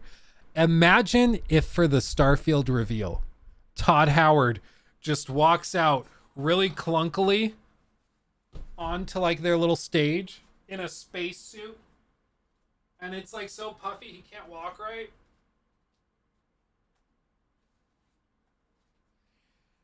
This game represents the start of a new generation of Bethesda open world adventures. Like, it would have been so good, dude.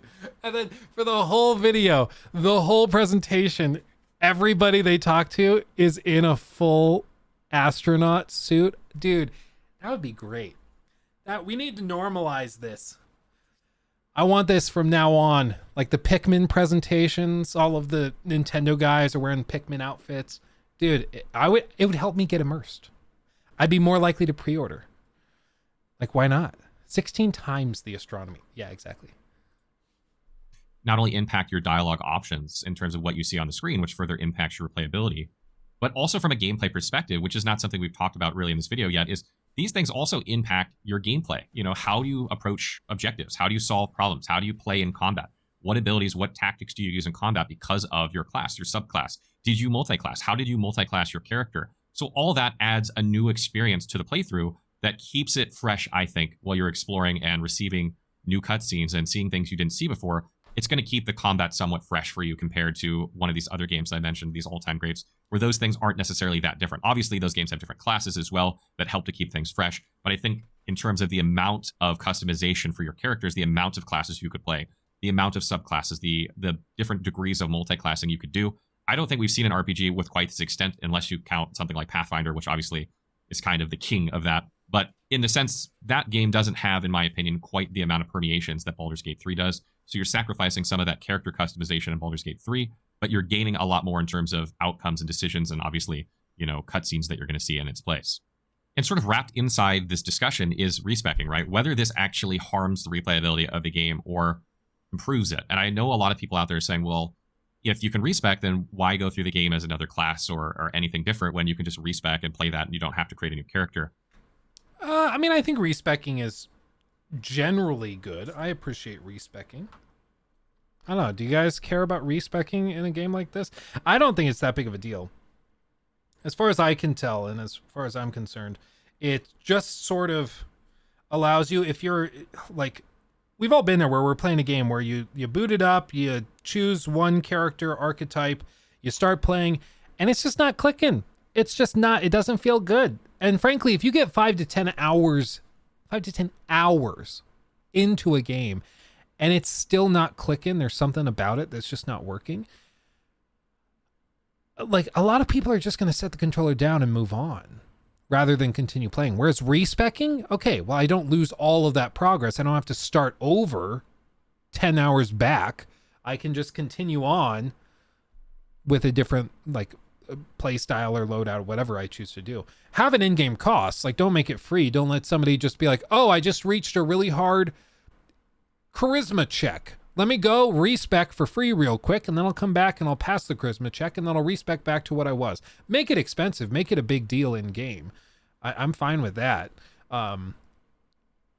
Just like with Elden Ring. I thought Elden Ring handled this really, really well, because if I remember correctly, it was basically like you had to defeat very difficult bosses to earn basically a unit of currency that could be spent doing this. Or was it not even bosses? Or was it stuff that was actually hidden out in the world? I thought it was like boss stuff. I don't know. It's been but the point is, it was a limited item that was not easy to acquire. Like, it was kind of tough. Like, oh yeah, it was mini bosses. Like, there was one where it was a big bear. Yeah, now it's coming back to me. But yeah, the point is, it was not easy.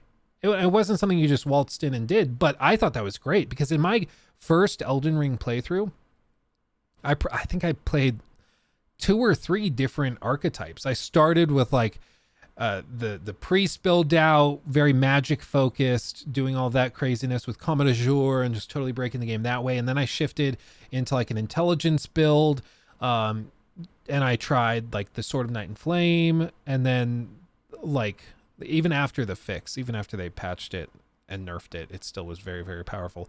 And then I went and I tried doing like the big great sword builds, and then the sort of long sword builds. Like, I experimented so much just in my first playthrough of Elden Ring, because they empowered you to respec, and because it was expensive to do and not just a walk in the park waltz type of thing. When I chose to respec, it was a big decision. It was like, okay, I'm gonna do it. Here's the leap of faith. We're gonna see if this was a good idea. It ended up being a good idea, but it was, I thought it worked well. And I'm kind of in the opposite camp. I actually think respecing in this game will actually improve replayability, and I'll elaborate here on why that is. I think it's fair to say that a fair amount of new players are going to be playing Baldur's Gate 3. What I mean by new players, I mean players that didn't play Baldur's Gate 1 and 2, players that are not overly familiar with D&D and video games, because, to be honest, there are not a ton of them outside of Pathfinder recently, which is based off D&D. There are not a ton of D&D recent video games. There just aren't. So I think it's fair to expect a lot of RPG enthusiasts to be playing this game that are not familiar with D&D. And when they go to select their class and their subclass, they're going to try and find something that they want to play that's close to what they might like to play in other RPGs. So they're going to pick their class and subclass based on this fact. And they may get it wrong some of the time. I expect some of them to get it wrong. I expect some of them to think they knew how a class or subclass played, but then once they played it, they decided it's not really for them. And this might take a while. It might take a little bit of game time for them. Exactly. I fully expect to screw up a lot.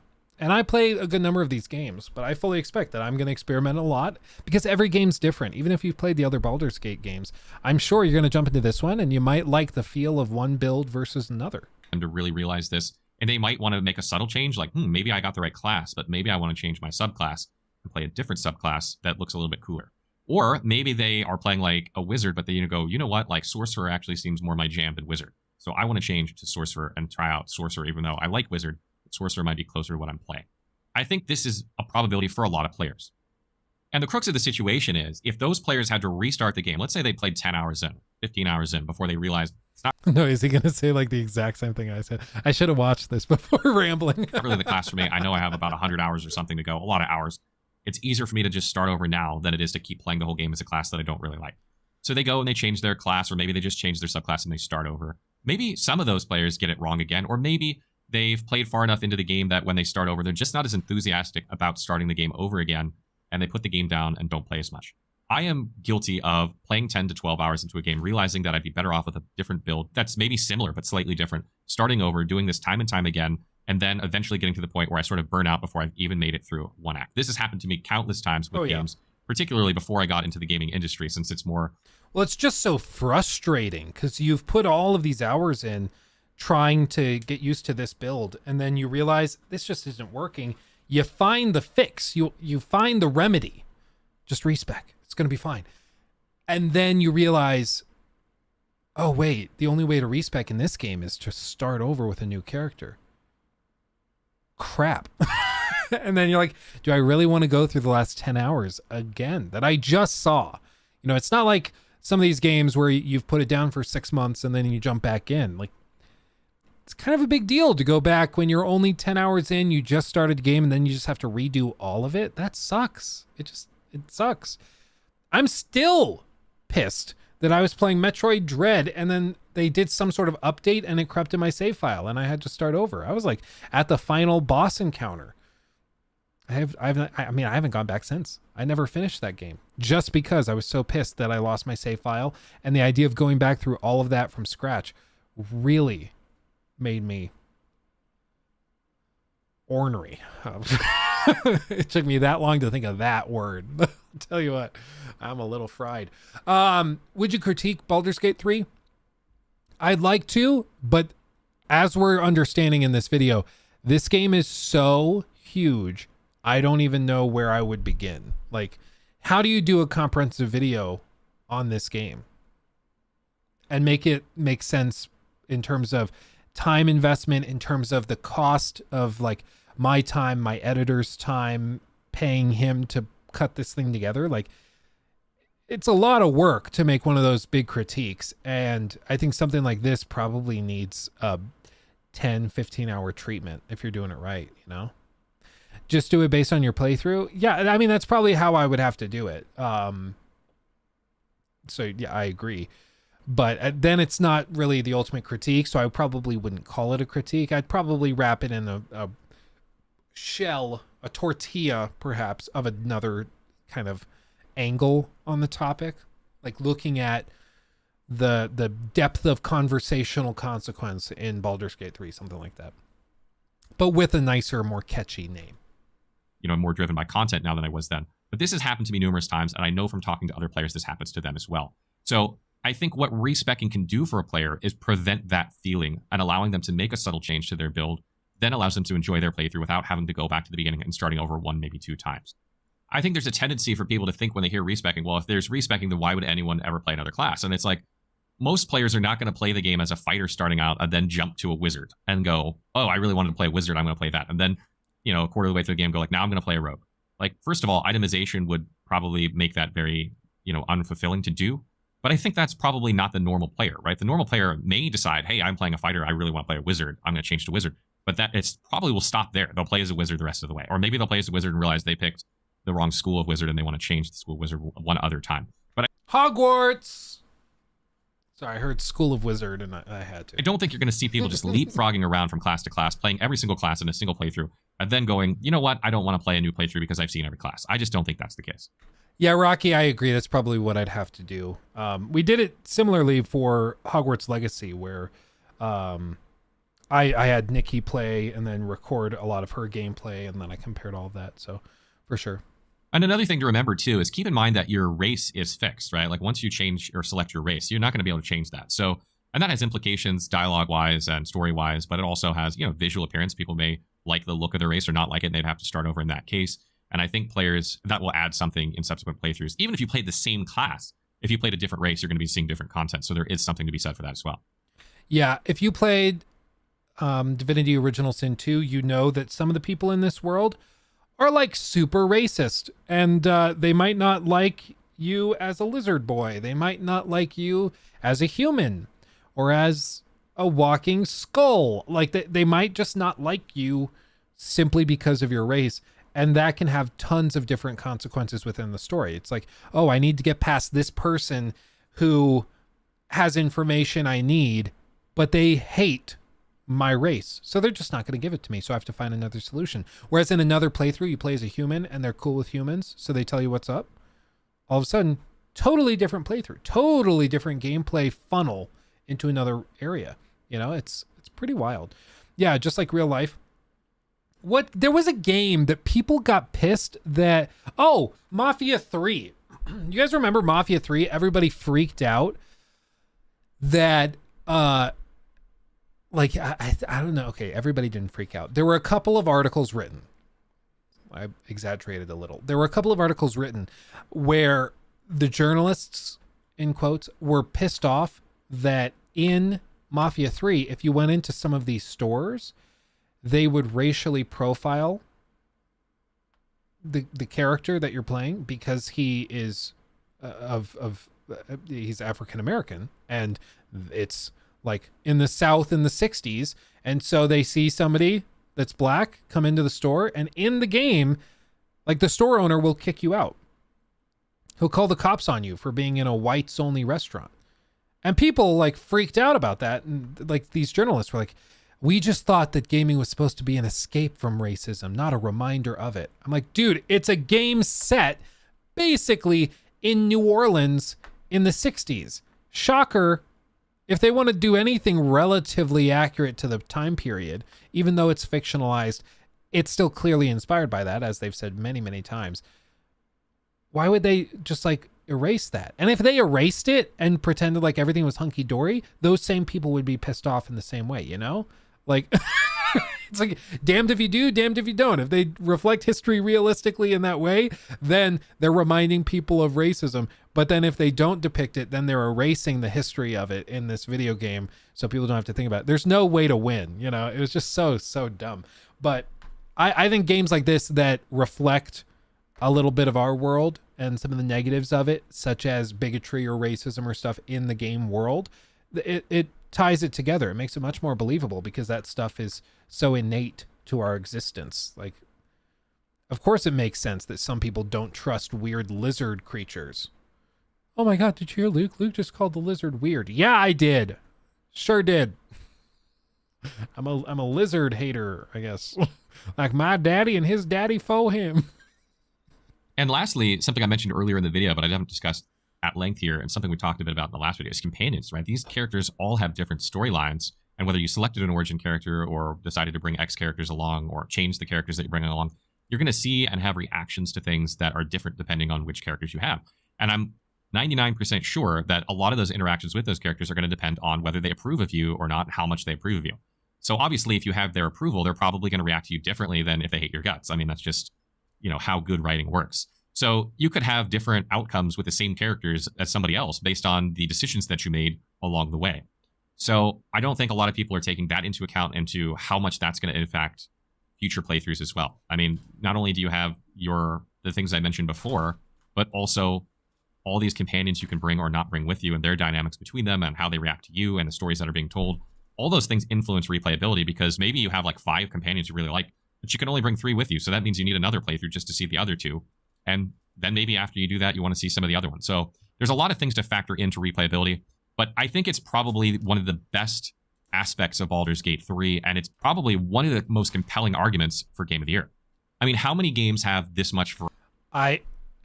I'm on board with getting excited about Baldur's Gate 3 because this is an instance where we've actually seen the game and many of us have actually played it already. So it's not like we're going in without knowing what this game is going to be like. You know, at this point, it's just a matter of questioning how crazy is this going to be, not whether it's going to be crazy. However, I do want to just acknowledge that it's kind of funny that the game hasn't technically launched yet and it's already being discussed as like, this is why it could win Game of the Year. It's a little funny. It's a little funny. Variety, this many variables. I don't think, you know, from like just from a wiki perspective, we're obviously working on the wiki for the game. I don't know how long it's going to take us to get all this information in there in terms of possible cutscenes, possible outcomes. I mean, we're really going to be relying on the Baldur's Gate 3 community to help fill that out because shout out to them too. I always wondered like how that happens, how these wikis get built, because some of it of course is like data mining, but the more official stuff, I always wondered if the devs work direct with them and help walk them through it. Like, do the devs provide any information about it? Do the devs walk them through? Oh yeah, this is how this works. This is, do I have to put the breastplate on? Do I have to do that? I guess so. Kind of liked it without, but I guess I will. So like, I've just always wondered about that. Like, do they actually help at all? I guess not. There's just so much. I mean, if I sat here and played through the game every day for a year, I don't think I would have every outcome that you could possibly have in this game. And players are going to want the information. Not with that so attitude. Obviously, you're relying on a lot of people to help fill that in. But that's incredible, right? I mean, DOS 2 had a lot of variety of things that you can do, and it took a while to get these things into the wiki. Pathfinder as well, but not to the extent that Baldur's Gate 3 has, and I simply cannot think of a game that even comes close. So that kind of wraps up my video on replayability, you know, the length of this game. Another reason I think it's going to be Game of the Year. It's not the only reason, but this is a big one. I mean, how much content can you get out of this game that's not just repeat content? And is it good enough for you to want to do it? I think the answer to that is it's a lot, and yes, it's good enough. And, you know, I want to hear from you guys. Are you guys planning on playing the game multiple? I mean, I guess I just need to know what he means by Game of the Year. If he means like his selection for Game of the Year, yeah, I'm sure it will win. Just based on how he's describing it, yeah, I'm sure. But as for like the Jeff Keighley, the Geoff Keighley Game of the Year at the Game Awards, I would be really surprised if this is even like seriously in the running, because it seems to me that show is so built on mass market appeal. It's probably going to be Zelda, or in an alternative universe, maybe Hogwarts Legacy. But like, I just can't imagine that they give it to a pretty hardcore RPG like this. Maybe they do, but I would be very, very surprised, you know, because the way that they select it, I want to be clear, the way the like Game Awards selects Game of the Year is with like a panel. So like the game gets nominated by a community basically, and I was invited on a couple of these panels as a juror, not on the Game Awards one, but for a couple of other smaller award shows and things, since I'm considered an industry insider, industry whatever. And basically what it is like they just send people that are on this board, effectively a list of games, almost like a Google Doc or a Google Forms thing, and you just vote for whichever your favorite is of that selection, and then they pool those together, and then whoever has the most wins the award. And I don't know how they, for the Game Awards, select who's on each of these panels, but like I would imagine that a lot of it is selected based off of like how long they've been in the industry. I'm sure like a lot of those Kind of Funny Games guys are on it because they're all friends with Jeff, and they all have a history at IGN. So it's probably a lot of people like that, like Greg Miller, those types that are on that panel, and then they all vote. So you just have to think, like, what does somebody like Greg Miller consider Game of the Year? And whatever he's going to vote for probably wins, because it's very nepotistic. The higher echelons of the gaming journalism industry, it's amazing how many of those people all came from the same like 2 or 3 groups. They all came from like Rooster Teeth or IGN, and then they all splintered off into their own little projects, but they all still talk together and hang out, and they all still get special access to stuff even though their channels are not very big and they don't get many views anymore. Yeah, it's really, really funny. Luke's arch nemesis, Greg Miller. I've said before, I just don't get it. I don't get it. Like, to me, he's like lol cow levels of entertaining for all the wrong reasons. And I'm sure some people say the same thing about me, just to be perfectly clear, especially, I mean, the proud skeptic stuff. Come on, I'm asking for it. But I just genuinely don't understand it. I don't get it. He tweeted out all that stuff about, I guess, being tied to something with the WWE now. I just don't even know anymore. I just don't get it. Isn't it Young? Yeah.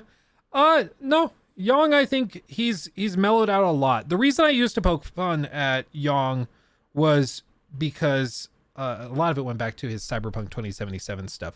I just feel like most of what he does on his main channel stuff is that he, in the past, has basically just looked up on Reddit what the trending opinion is for a topic, and then he just echoes it in the video. And I just thought it was really disingenuous. I was just like, how rare is it to have, for him to have a hot take? And I was like, I can't think of a time when he's really had a hot take. Like, he's always just walking the line of exactly what the broader populace wants to hear, and then he tells them what they want to hear, and then he collects the check. And to me, I just thought that was disingenuous. And then there were some other things where, like, the Cyberpunk thing happened and he hyped that up, and then the moment the game is revealed as being terrible, all of that stuff comes down. He unlists all the videos, and it left a bad taste in my mouth. So I made a lot of fun of him for a while because it was really funny to me. And then, he apologized for it. He was like, listen, I'm just trying to move forward. We all make mistakes. And I was like, okay, fair enough. We do make mistakes. And if we can't, like, give each other a second chance, what are we doing? Like, yeah, okay. We know what's going on. Let's just move on. So I think he's done really good stuff recently. I got nothing against Young. I just poked fun at him because it was really, really funny. Like, for a while, like, that Cyberpunk stuff was hard to defend. Like, you make a review hyping it up, saying this is a game of my dreams, and then a couple of days later the game launches and is disastrously broken, and not even that good, but like disastrously broken. And then you try to walk all of that back. It was pretty, like, I don't know how you do that with a straight face. Managed somehow. But like I said, he apologized for it and moved on. And that's okay. Yeah, he's doing voice acting stuff. He seems to be enjoying that. As far as I can tell, he's never really been that passionate about gaming news. It's just been sort of his springboard into the industry to then get into voice acting, which good for him, man. I mean, he's living his dream. Isn't that what we all should be chasing? Whatever our dream is.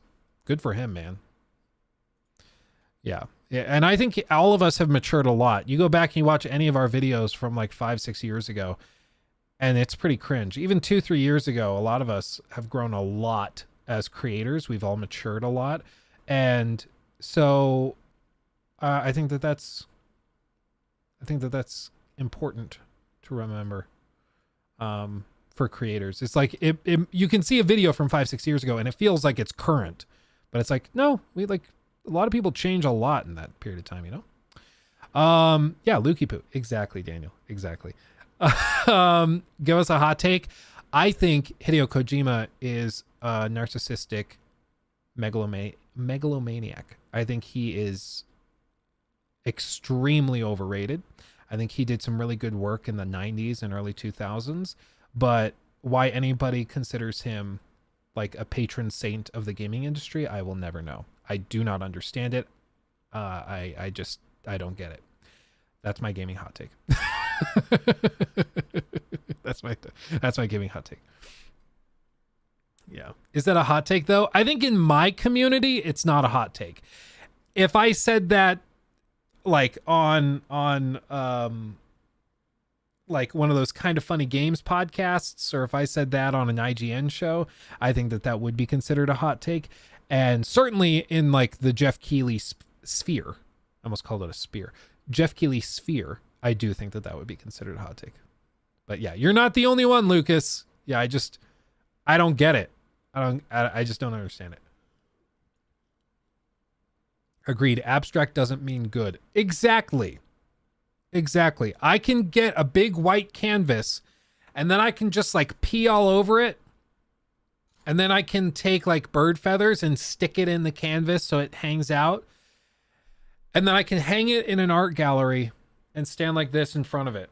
And people will surround me also doing the same thing. Like, wow, that is fascinating. And people have done this experiment where they've gone into museums and they hang their own artwork that they made with like crayons or something they had AI generate or something. And they just hang it in a museum and then they go and they stand in front of it for like 5 to 10 minutes. And then people surround and come because like, oh yes, interesting.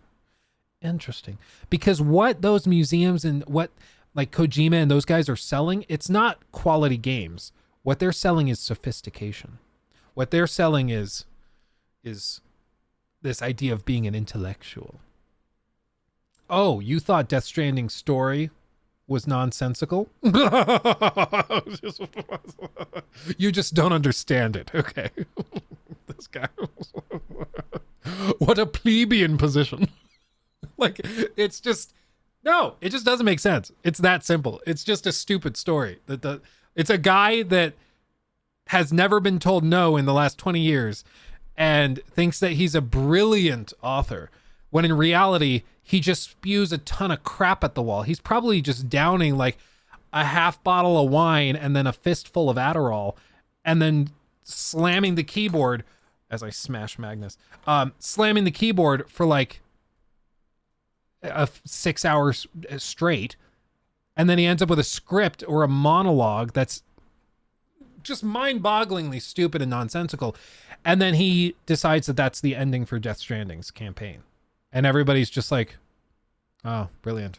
You thought that 45-minute cutscene where you run endlessly on a beach was stupid while a character, Amelie, just randomly rants at you with stuff that nobody can remember because it was everything you had learned before. There was nothing really that interesting to be said.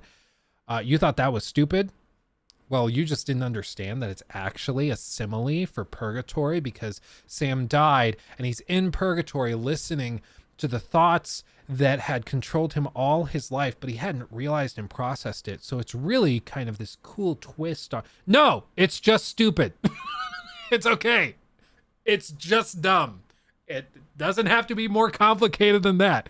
It's okay.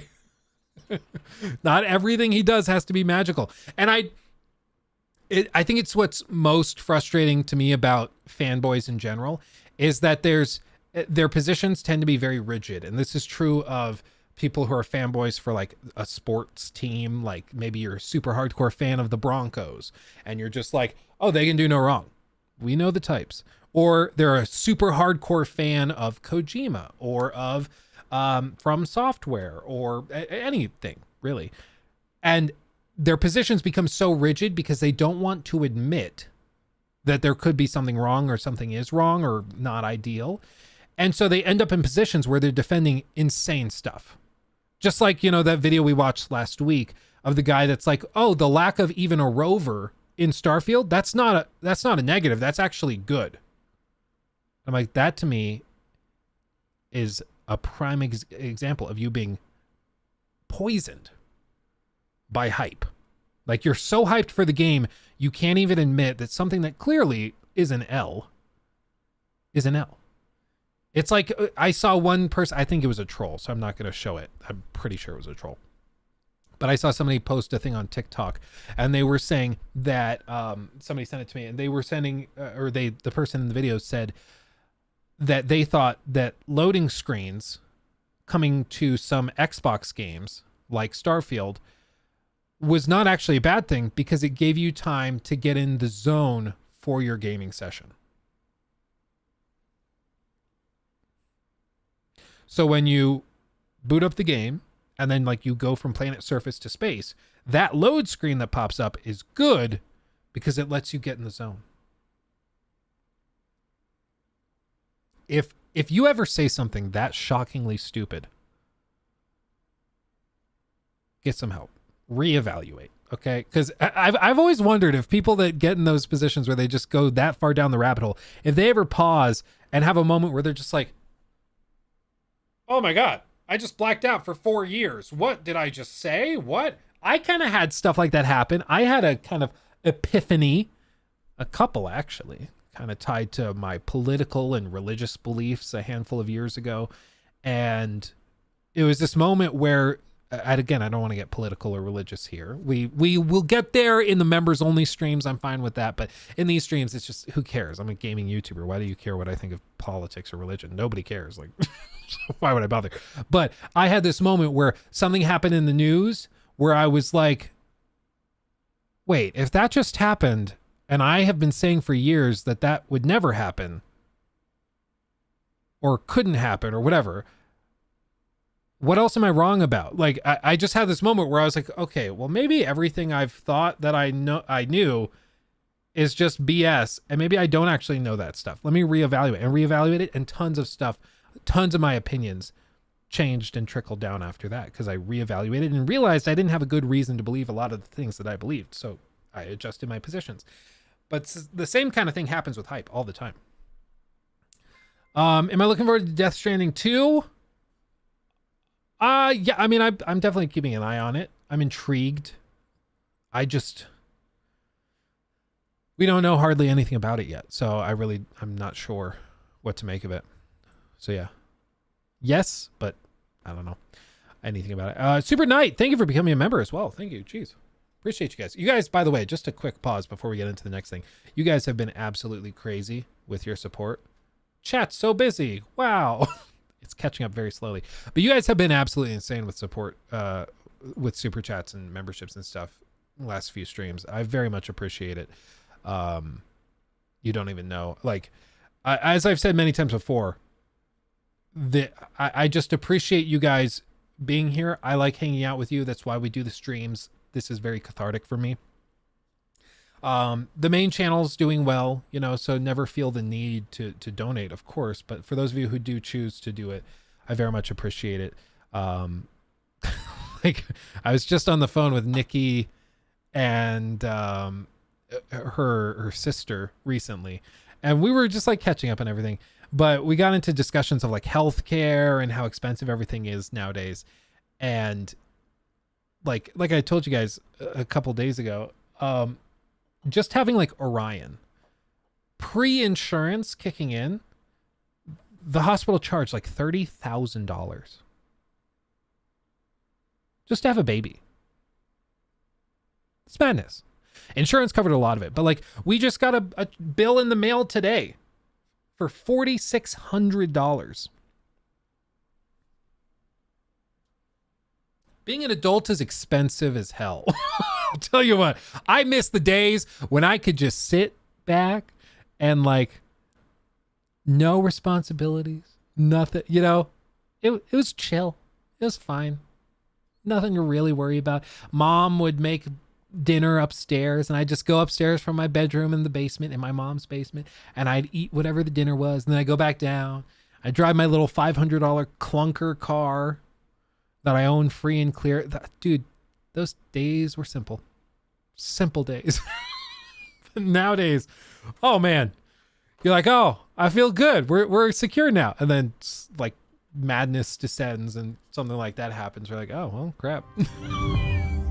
This is why our generation's poor. I get it now.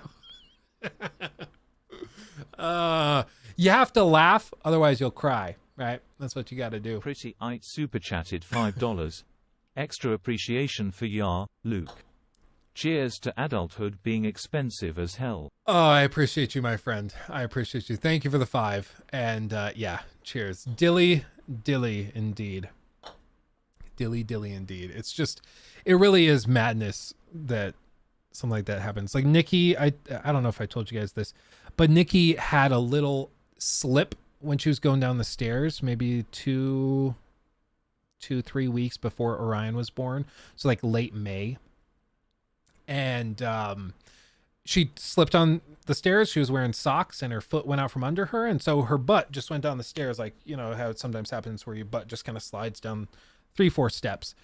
But it happened and she was pregnant at the time. Very, very pregnant, 9 months pregnant. And so we were like, just to be safe, we're going to go to the hospital. So we went to the hospital.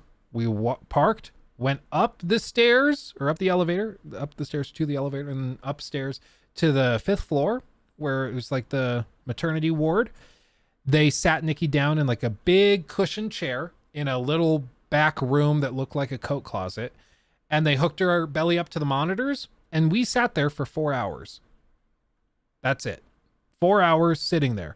They checked the graphs. Everything's fine with baby. They unhooked her and we left. We got a bill last week for that. $2,200 after insurance.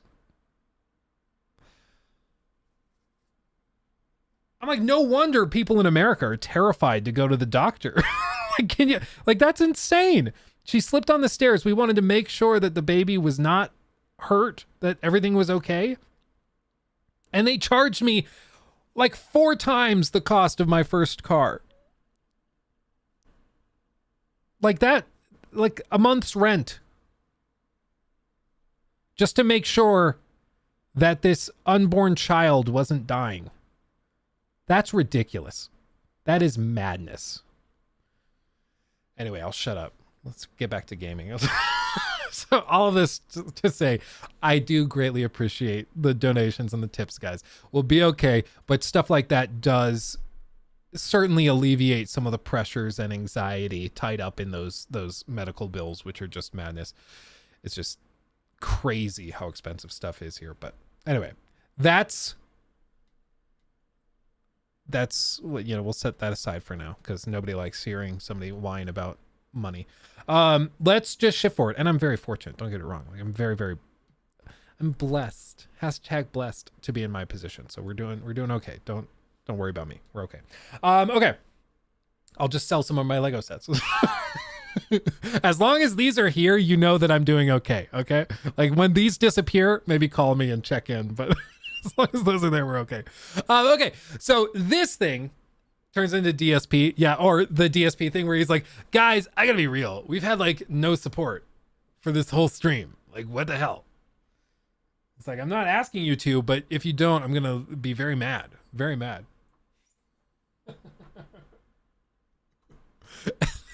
Dude, I just saw another thing with DSP, and then we'll get into this, I swear. But I just saw another thing with DSP where somebody like researched his account on WWE whatever Wrestling Stars, the mobile game he plays. And like they looked at, it was a video where they broke it down and they showed like a month of him e-begging for it. Just like straight up telling people, I need $50 in super chats in the next half hour. Otherwise I'm going to be really upset. Like they cut all this together. And then they went in and they researched his account and found that over the course of that month, he spent thousands of dollars on a mobile game. Like just trying to draw cards for a WWE wrestler for this mobile game he was playing. Like amazing. It's just like, you can't make this up. And so he's like e-begging. And then immediately after his stream, he shuts the camera off and then pulls out his phone and starts playing this mobile game. And he has spent more on that mobile game than most people will make over 3-4 years of working full time. It's insane. It is madness. DSP enslaved by his phone. Yeah. Well, and he still tries to deny it. People will go into his chat and be like, so how's WWE Superstars going? And he's like, I don't know what you're talking about. Get banned. But like it's been confirmed. It's tied to his personal phone number, which leaked. And so they found out it is him. It is his account because it has to be verified with a text sent to his phone number that he uses. Like it's his account and he has spent tens upon tens of thousands of dollars. Wild. Anyway, shifting forward. We got 400 people in here. I need to shut up and get back to the get back to the good stuff. So to circle back to Baldur's Gate 3. By the way, Jacob, if you're watching this, I think we'll do the first Baldur's Gate thing as its own stream highlight, and then we'll do this as its own, just so you know. But okay, little intro. Circling back to Baldur's Gate 3, there's been some drama, accusations of drama with this game. And it seems to be that there are some developers in the gaming space that are preemptively, before this game even officially launches, saying that gamers should not get their expectations too high for big RPGs moving forward. Basically trying to say that Larian is the rock star of the RPG space. They are not the Ubisoft. They are not a mainstream developer that can pump these things out quickly or regularly. This Baldur's Gate 3 game is very much an exception to the rule in the industry.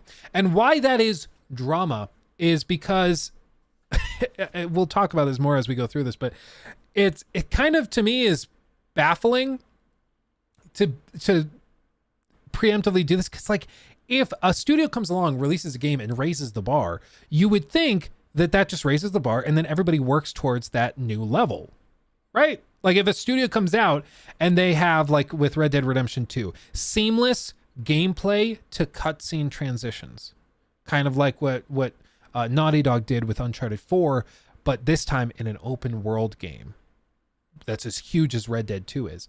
They come along, they do that. That's the standard. That's what everybody needs to do. And it takes a few years, but eventually everybody gets there. You know, it's not easy, but you can get there. That's where we should be looking, or how we should be looking at this Larian Studios thing with Baldur's Gate 3. It should be looked as an anomaly, an exception to the rule, in that it is so exceptional. It's so good that it's baffling to devs. They're like, I don't know how they pulled this off. But instead of being like, okay, well, that's just what they do, look at it and we got to figure out how we can make this more mainstream for these types of games. But anyway, I'll shut up and we'll look at this. This is a video from Legendary Drops, a creator in this space. And this is a really solid video that he put together on the situation that is going on. Rough because, well, I wasn't really prepared to make another video this week. However, before I go on vacation, I ended up stumbling upon an article and I absolutely had to talk to you guys about it. The article is basically about how a bunch of developers feel that they shouldn't be held to the same standards as Baldur's Gate 3 is setting. A lot of people are seeing Baldur's Gate 3 for the first time. They're watching the videos, or some of them actually got to have some hands-on gameplay, and they're sitting there going, man, this is a huge step forward for RPGs and etc., but there's some people that don't want to be held to the same standard that Baldur's Gate 3 is setting right now. And for the smaller developers that hop in on this conversation, I think they are absolutely valid with what they're bringing up. However, things get really interesting when AAA developers also feel like they need to chime in as well. This article comes from Game World Observer. The article is titled, Why Devs Consider Baldur's Gate 3 Anomaly. Not new...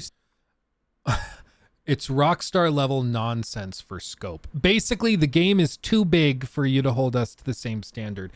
And like part of this, I think it depends on the language that we use. Like you can phrase it as developers don't want to be held to the same standard. You could also say developers want you to keep expectations in check. I think both are technically accurate based on how they're phrasing things and how they're saying stuff. One sounds better to the ear than the other. You know, devs are just trying to be honest. Listen, this game is very, very crazy in how much stuff is going on, but that's because that's their specific goal. Like they're not pouring tons of money into like the over-the-shoulder graphics and animation sets. They're not trying to do that type of thing. Instead, it's a top-down isometric view, and then they cut to these cutscenes that are very cinematic after that. But there's stuff that they're doing that's phenomenal, but then they also made sacrifices in other departments to achieve that. One of them being that this game has been in development for years and years with like 400 people across a handful of studios, and it's also been in early access for ages. I know a lot of people thought that they already played this game. I saw some people on Twitter that were like, I thought this game already released. Why is everybody talking about it? It's because what already released was early access.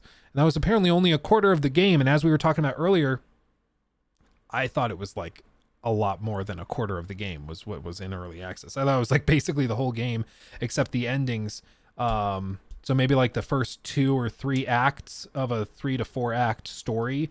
But no, the early access has only been about a quarter of what this game has in total. And we just looked at earlier in the stream a segment from an interview that was done with Fextra Life and the narrative director of the ending of Baldur's Gate 3. And she said that with everything considered, there's about 17,000 endings in Baldur's Gate 3. That's the scope we're talking about. It's madness. It really is.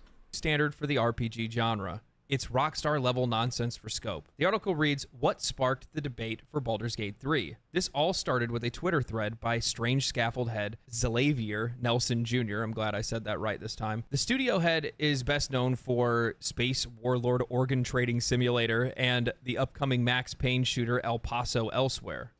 He cited several things that separate Baldur's Gate 3 from most RPGs in the market, namely long development cycle that started back in 2017, 2 previous games, Divinity Original Sin 2 and Divinity Original Sin, worth of tech and institutional knowledge to draw from, successful early access period lasting 3 years that provided Larian with community feedback, bug hunting, and cash flow, a huge team of over 400 developers across 7 studios, the license for one of the largest entertainment IPs out there in D&D.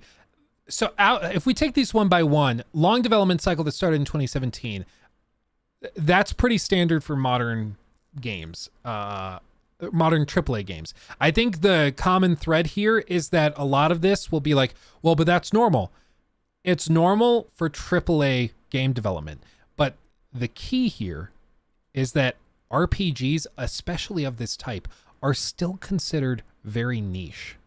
They just don't sell anywhere near as well as big open world adventure games. They just don't. And so typically you don't see a game that's expecting lower sales with this level of development, with 400 people across 7 offices, with 6 years of development. You just don't typically see that because these games don't turn that big of a profit to warrant that crazy of an investment, So I think that that's going to be the common thread here, is that this one dev is like, listen, these games are usually made by smaller studios and we can't do this. It's like asking a team of 50 people to put something together on par with GTA 5. And then they're like, we can't. It's not a matter of try harder or shoot for the stars, kid. It's like, no, we can't. There are not enough human beings working on this project to make that happen. So I think that's going to be the thing that comes up time and time again with this. Dungeons and Dragons. Reading directly from Nelson's tweet, like a lot of people, I'm deeply excited for the lovely folks at Larian and what they've accomplished with Baldur's Gate 3, but I want to gently, preemptively push back against players taking that excitement and using it to apply criticism or raise standard to RPGs going forward. This is not a new baseline for RPGs. This is an anomaly. Adding that, trying to reach the same bar without the same experiences or advantages could kill an entire group of studios. Adding on to that, Rebecca Harwick from Grimoire Games added, this whole thread, you can't be appalled by how much big games cost to make, and those lavish productions, the standard by which all these games are judged. I hope Baldur... Yeah, you can't be appalled about how much big games cost to make and make those lavish productions the standard by which all games are judged. Yeah, well, and this is the sort of interesting conflict between people being frustrated that games are taking 5-6 years to make, cost $200 million, so they have to launch at $70, have collector's editions and the Ultimate Edition, and then the Ultimate Premium Deluxe Plus Pro Max Edition as well. People are frustrated by all of that, but then they also expect crazy high levels of production value, and it's just not that easy to do that. So I can understand the frustration there on Rebecca's part for sure. But again, I guess it's tied up in the language. Like talking about how it's not a raised standard. This isn't the new standard, but rather it's just a really exceptional game. I can understand that. And I think, again, it only makes sense if you twist it specifically with the perspective that this is coming from somebody working on smaller studios, smaller teams in a more niche area of the industry. Who knows how well Baldur's Gate 3 will sell? If it sells gangbusters, maybe we'll see more AAA approached or AAA budget games like this. Time will tell, but the reason you don't see a lot of crazy high-end AAA games of this scope is because, again, these are just considered much more niche. Devs seem a bit salty, TBH. It kind of comes off that way, whether they mean it or not. It certainly comes off that way. Let's see. Is it going to... I didn't see it. Personally, I somewhat agree. People do have really too high expectations from AAA studios. As long as the game is good and not broken at launch, I can consider playing it. Yes, Amaya, I think expectations are very high for AAA stuff. And part of this got tied up in the $70 price tag that games now have in the AAA space. The understanding or the expectation is if your game costs $70, it's going to be amazing. It's going to be crazy high production value. It's going to earn that price tag all the way. Whereas a lot of these studios are like, well, we need to charge that much to break even if we're not reaching that level of fidelity. So I think there definitely is a little bit of headbutting going on between devs, publishers, and these studios and gamers rather, for sure. Baldur's Gate 3 is a generous, once-in-a-lifetime RPG. I hope no one expects 10 to 20 to 40-person teams to make one. Now, most of the other developers that hopped in on this tweet also shared similar sentiments. However, they were also smaller third-party companies or indie developers, and we don't have those same kind of expectations for them that we would anybody else. We wouldn't look at them and say, well, you need to make games that look and play just like Baldur's Gate 3. That just doesn't make a whole lot of sense. We don't look at a game like Vampire Survivors and expect those guys to turn around and come out with the next Halo or something like that. If anything, we actually expect from those smaller companies to produce less polished games to us that just have more in-depth gameplay or explore a very specific part of gameplay in a much larger scope than most games normally do. And to be clear, when people in the community expect AAA quality from AA teams, we make fun of them because that is stupid. And that is my commitment to all of you, that if you guys do that, I'll make fun of you. And if I do it, I expect you to make fun of me. Fair is fair. And have really simplified game loops that keep us hooked and keep us addicted, like a Vampire Survivors or something like that. Now, what's really interesting about this thread is that, well, it doesn't just end with the third party and the indie developers. No. The AAA developers felt like they should also chime in as well. And oh boy. Insomniac Games design manager Ryan McCabe urged others not to use a singular game to set expectations for everyone that's developing RPGs because it isn't useful and instead foolhardy. Obsidian Entertainment design director Josh Sawyer noted that having the foundation set and the funding to build things on your own terms is invaluable. This is not downplaying the talented work on Baldur's Gate 3, but acknowledging the case is atypical for the games industry. Certainly, like, this is a game that they wanted to make, that they've been working on for 6 years, and their community is very excited because this is exactly the game the community wanted them to make. So it's kind of a match made in heaven where it seems like a win-win for everybody, right? And that's certainly rare because usually for these studios to make games like this, they have to go and find a publisher that's going to demand they do X, Y, and Z, which is less than ideal. However, with that said, does it not come off as really weird that all of these people are coming out in full force to talk about this? Like, who cares what one of the heads of Insomniac has to say about the development of an RPG like this? Like, who gives a crap? He works with Insomniac. Yeah, I'm sure he's a phenomenal game designer and he's earned his position in the industry. But like, why are all of these people talking about this? It's just really weird. Are they that threatened by it?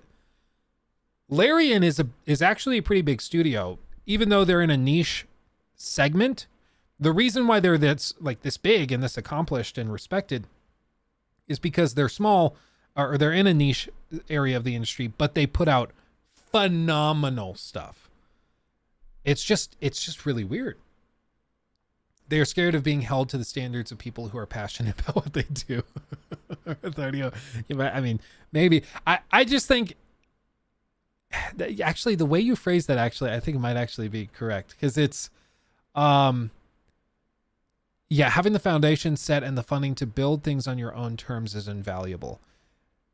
Yeah, the conditions under which Baldur's Gate 3 was made are atypical. This is in no way a slight against the game or the people working on it, who are clearly passionate and talented.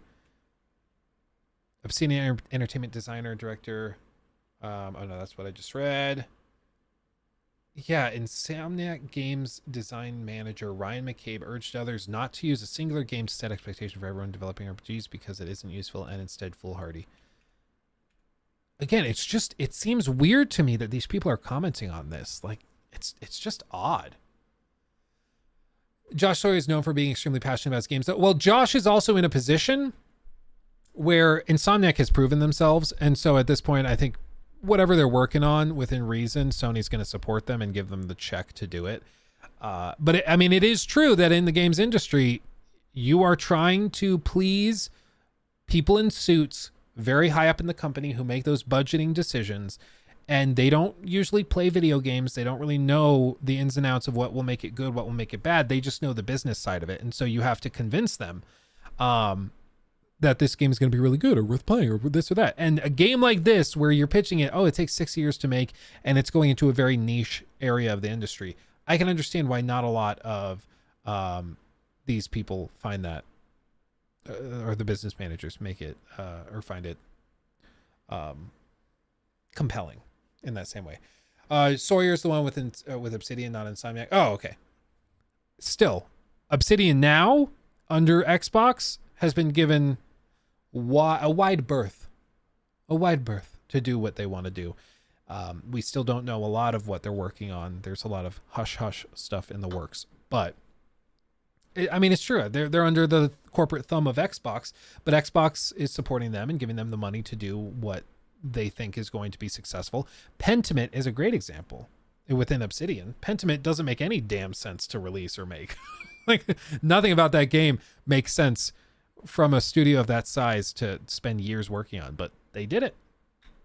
Now, I find these tweets specifically a little bit more interesting.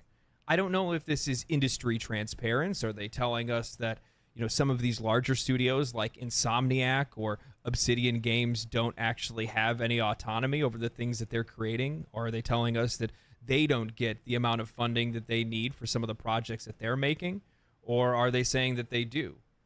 It's interesting to say that they're jumping in on this conversation and saying that they also don't want to be held to the standard that Baldur's Gate 3 is putting out, when they themselves come from companies that have more than enough resources to be able to put out the exact same quality of games as Larian Studios does. Just doesn't make a whole lot of sense. Now, things get really interesting when I'm trying to look at this as fairly as I can, but it does seem like they're just don't hold all RPGs to the standard set forth by Baldur's Gate 3. Okay. Whatever. But I think for gamers to now expect, if you're going to make an RPG, you have branching consequence and things like that, commensurate and proportionate to what the budget and scope is, I think that's fair. As long as the gaming community looks at it and is like, hey, if you're a AAA company and you're making an RPG, yeah, we're going to hold you to the standard of Baldur's Gate 3. I think that's fair. But if they look at a AA studio and they're like, okay, well, yeah, obviously you can't accomplish what's in Baldur's Gate 3, but, if you aim for that, that's good. I'm sure this is probably all just a lot of nonsense. Probably not even, it's a lot of nothing. That's why I put drama in quotation marks. There's games professionals that are acting like this is a big deal, but I think we all technically agree at the end of the day. Yeah, AA studios shouldn't be expected to make the same stuff as big AAA studios. No duh. What are we talking about? What's the disagreement? When Diablo 4 senior designer Chris Balzer also drops in. He says, "You're absolutely right. Even if you look at one of Vink's touchstones, Ultima 7, that's a game that had 12 years of prior games feeding into it. If we were to look at this as a new benchmark, we would need to then focus on creating conditions just like with Tears of the Kingdom." Furthermore, he states, "But people often only look at the fruits of labor and not the labor itself. Same as it ever was, I guess. Same deal with people wondering why there are so few artists painting like Renaissance masters. And now this is where I'm saying to pump the brakes. It's completely fine for some of these smaller companies to hop in, some of these smaller developers to hop in and say, hey, don't hold us to these kind of standards, even though I think it's weird that they even bring it up because I can't imagine people actually doing that to them. But it's a completely different thing. Yeah, this whole argument or discussion kind of shifts when you realize that this is mostly happening on Twitter. And so it's a lot of people who are talking about something even though nothing needed to be talked about. It's like, hey, we agree. And they're like, okay, but I just wanted to say, it's like, you don't need to. We agree. Okay, I hear you, but I just wanted to say, it's like, shut up. There's no disagreement. We agree you shouldn't hold AA studios to the same standards as AAA studios. But like in the same way that you're going to hold, and it's why it's funny Obsidian and Insomniac guys are doing this, because they've been doing this to themselves in different ways, where we've been saying like, it's not fair to let some companies off with having, like, for example, slow load times, when we've seen what Insomniac can do with Spider-Man with the SSD on the PS5. It's insane. Like, clearly it's possible. If you're a AAA game developer, you should be able to do something relatively similar to that. Or with Obsidian, we hold Bethesda Game Studios to that standard a lot in the RPG area of their games, partially because they are connected since they worked on New Vegas, which is a Bethesda IP, but like also because they're making semi-similar games and they're in the same general size in terms of studio. And so people compare different studios and games and projects all the time. It happens all the time. And so it's just funny that these people are now like, okay, but like, don't stop it. Thing. When you have Diablo 4 coming into the picture, we're talking about a company that has far more resources than Larian Studio does, far more people working for them, far more just money, experience, everything, far more everything. If we're going to be running by at least his idea of how things should work, well, then that should be the same case for Diablo 4. And Diablo 4 should show this massive evolution of the series from years of experience and all of the other games that's been feeding into it, whether that's Warcraft, StarCraft, Overwatch, whatever. It doesn't matter. But personally, even though I like Diablo 4, it is definitely not that game. It's not that game that has 20 years of other games that are feeding into it. It's not the game that reflects all of this experience learned from prior Diablo titles. I would personally disagree. I mean, I think that Diablo 4 is that. It's the reason people are connecting so much to it is because it's very exceptional in that way. So I would probably disagree on this part of the take, but they're just different games. Like Diablo 4 for a lot of people is triumphant, but I think it's triumphant for some people, and then for other people it's really disappointing, and it's simply because Diablo 4 is trying to do something very different. What like Baldur's Gate 3 is trying to do is it's trying to be the best like definitive RPG in this space for a very niche group of players, whereas Diablo 4 was trying to be like very accessible, open itself to a new audience, first time players, that type of thing. So I think they both are succeeding, as far as I can tell, in their goals, and I think that that's what you have to compare these two at, because they're just trying to do different things. Diablo 4 is very safe. Yeah, I agree. But again, you have to ask what they were trying to do. It was safe, and they put a lot of work into making it more accessible and also much more social. They wanted to really lean into like the MMO aspects of the game, which clearly they did. And a lot of people have found a lot of fun with that. But it's because they were trying to get new people to play the game and expand it to many, many more millions of players beyond what they've done before. Real quick, Magnus fit check. Come on, focus camera. Focus on my hand. Are you gonna focus? Focus. No, it's not gonna focus. This camera is a trooper. There we go. And then we swap.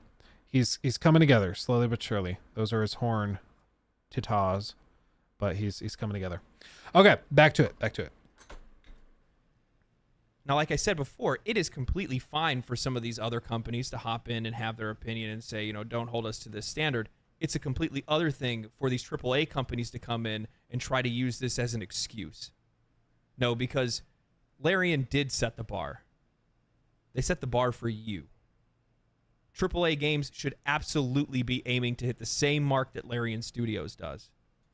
There's absolutely no excuse for it, especially with the size of some of these companies and how much money they have available to them, how many people they have that are working for them, how long-standing some of their franchises are. There are no excuses whatsoever for them not to be able to compete with games like Baldur's Gate 3 in terms of scope, in terms of depth. I agree. It is always a little baffling to me when you look at some of these games and you see that they're made by like 3,000 people, and then you see another game like BattleBit and it's made by like a handful or like one guy or three guys or whatever. And you're like, okay, well, how does that work? Like, they're different games and scope is a little different, but one of them is like shockingly amazing for being made by a small studio and team.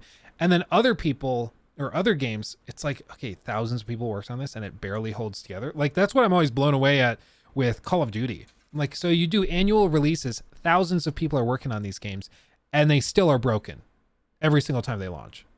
Like, what are they doing all day? Like, I saw a TikTok of Asmongold talking about this same situation, and he had a good point. He was like, look at Twitter. Elon Musk fired 80% of the Twitter workforce, and the website still operates just fine. No noticeable issues. In fact, they've rolled out more features quicker, including offering paid like partnerships to Twitter creators, something that Twitter never did before that. And they've done all of this in the span of just like a handful of months. There were like a couple of technical hiccups here and there, but they got rid of 80% of their workforce. You would think that would at least significantly impact the performance of the site. They've had trouble with ads and stuff getting those signed, but I'd say that's more because of Elon's habits of talking too much. So kind of a separate issue. But maybe the question with all of this is just that, like Asmongold said, maybe there's time, or maybe this is the time for reevaluation of where the money's being spent. Maybe these games that are being made by 1, 2, 3, 4,000 people, maybe they could be made by smaller teams that are more focused, that have better management, less middle managers clogging up progress. Because that's the big thing. Big companies move slow. They're very inagile. They can make big, powerful things happen, but they move slow. It's like an elephant, or like any one of these video games with like the big boss that's massive and is a colossus. And when he slams his fist down, you see the fist go all the way up, but it takes like 3 seconds to come down because he's big and bulky and moves slow. So you have time to get out of the way. That's what these big companies are. And maybe they shouldn't be like that. Maybe they should lose some weight, get a little more nimble, and they could do more stuff better. Like, I really think that there is a lot of corporate bloat at play with a lot of these companies. It seems pretty clear that many of these companies are clogged up. And like my dad, for example, works with Microsoft. My dad works in Microsoft. He works with them at a separate company, but he was saying that it's like well known that some of these companies will go and hire people just so they can't work at a competitor's office. Microsoft will hire engineers, software engineers, so they don't go work with Apple. Meta will hire software engineers so that they don't go and work at Twitter, because they want to retain the talent. They'll just hire them to basically do nothing, so long as they're not working for the competitor. It's baffling, but it works and it happens. I mean, look at Twitter. They lost 80% of their workforce and somehow everything seems fine. So, all of this to say, like, maybe this is a point where people should evaluate whether their, like, the budgets are in check and the scope is in check. And now Meta has Threads. Yeah, but Threads has like completely collapsed already. Like, it's actually pretty bad.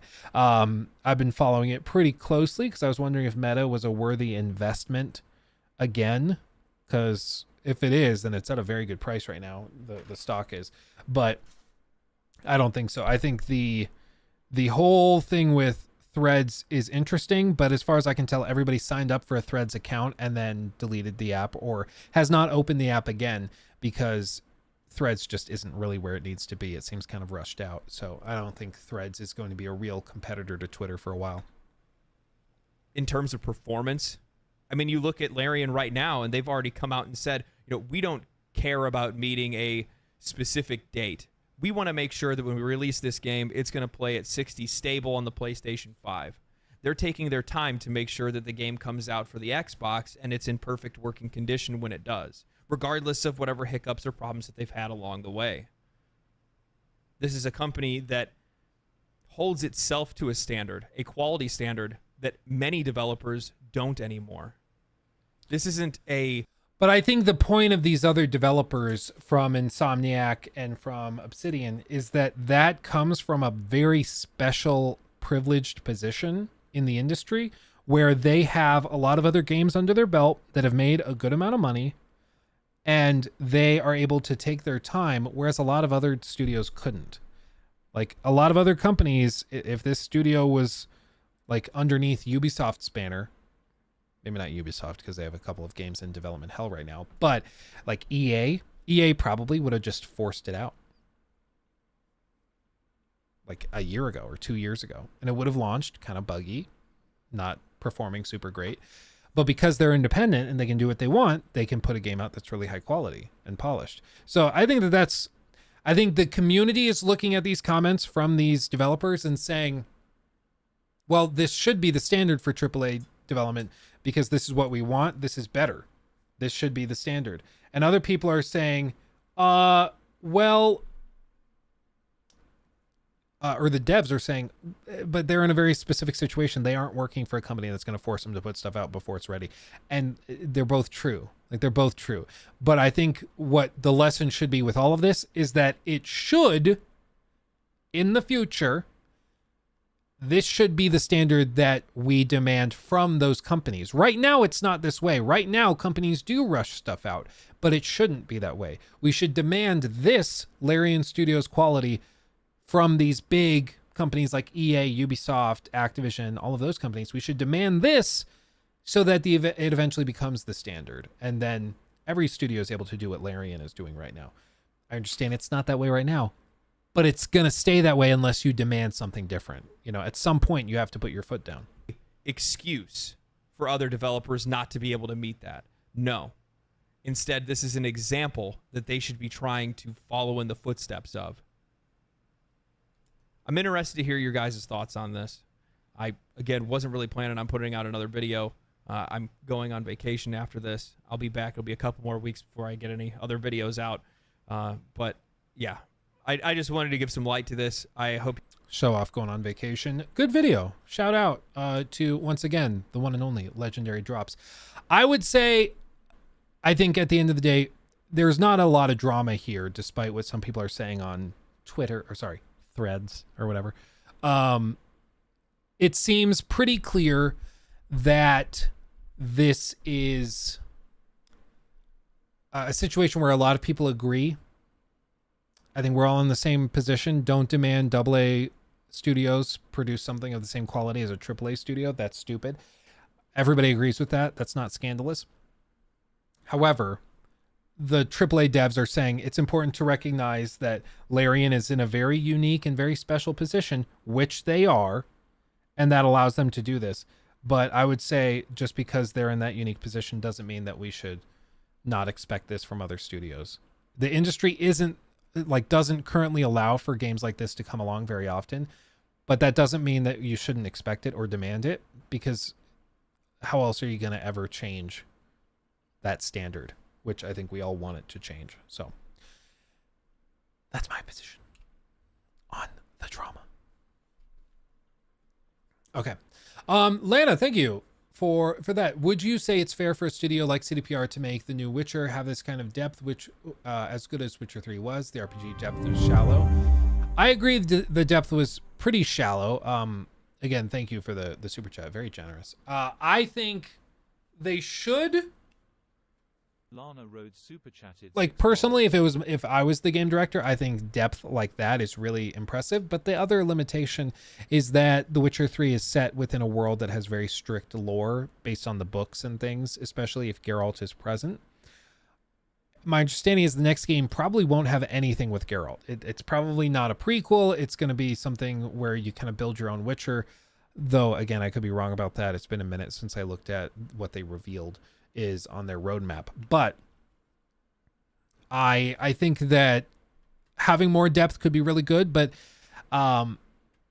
it almost would be better suited for a spin-off game, like a separate game entirely, because I think The Witcher 3 fits into that open world adventure game space, not necessarily the serious RPG space. As I've said before, I don't think The Witcher 3 is really a narrative RPG. I would consider it more of an open world adventure RPG where you can select your gameplay styles. You know, it's got more inspiration from action RPGs than anything else. Because while it does have branching narratives and stuff, you end up pretty close to the same destination because, again, it's dealing with sorted lore that they have to adhere to. So probably a spin-off I think would fit it. Like a hardcore RPG Witcher spin-off, I think that would probably be a better fit. I personally. Witcher 4 expectations through the roof. Oh yeah, baby. Oh yeah. Let's watch this. This is from Harris Heller. Rocky sent this over earlier. I don't know what's going on, but it's titled Twitch Just Got Interesting. Again, the one and only Harris Heller with Senpai Gaming. You guys, I'm sure, know of him already. He's an OG and makes really good stuff. But let's see what he's saying about Twitch getting interesting. I don't know what to think about Twitch anymore. The entire company is just having a wild shift. Oh, and speaking of wild shift, I just want to apologize for the craziness that is my hair right now. I just got off a 10-hour flight from TwitchCon Paris with a baby that screamed the entire time. So your stream daddy's a little tired. Relatable. Might be a little delirious during this one. Speaking of TwitchCons, they announced some amazing new things. I also had some opportunities to speak with employees at the event, and they shared with me some, they shared some secrets. And I want to talk about them. I can't share everything for obvious reasons, but I did get permission to share some important things. And Twitch today is Insider just, info. it's not the Twitch that it was 6 months ago. Let's talk about it. It sucks worse. My stance on all this, obviously I'm streaming on YouTube. I just want to be clear. My stance is that while I think YouTube streaming is great in a lot of ways, there are a lot of things that Twitch just simply does better. Ask Rocky in chat. He'll tell you all about it. Here, I'm going to link the video too. Go show Harris some love. There's a lot that Twitch does better. The chat functionality is chat functionality is way better. The integrations with different third-party apps is crazy. Twitch drops are awesome. Sponsors like Twitch because they've heard of it a lot. Recently, there's been a lot of sponsors actually that like the idea of streaming on YouTube, at least from what I've seen. But Twitch is established, and more than anything, Twitch is the biggest live streaming platform on the planet. If you want to live stream, you go to Twitch. That's just what you do. Now there's been questions about it because they've screwed up so much in the last 3 years with just consistently terrible decisions. But apparently Harris says they've told him some stuff that gets him interested, which is going to be, I wonder what this is going to be. Let's see.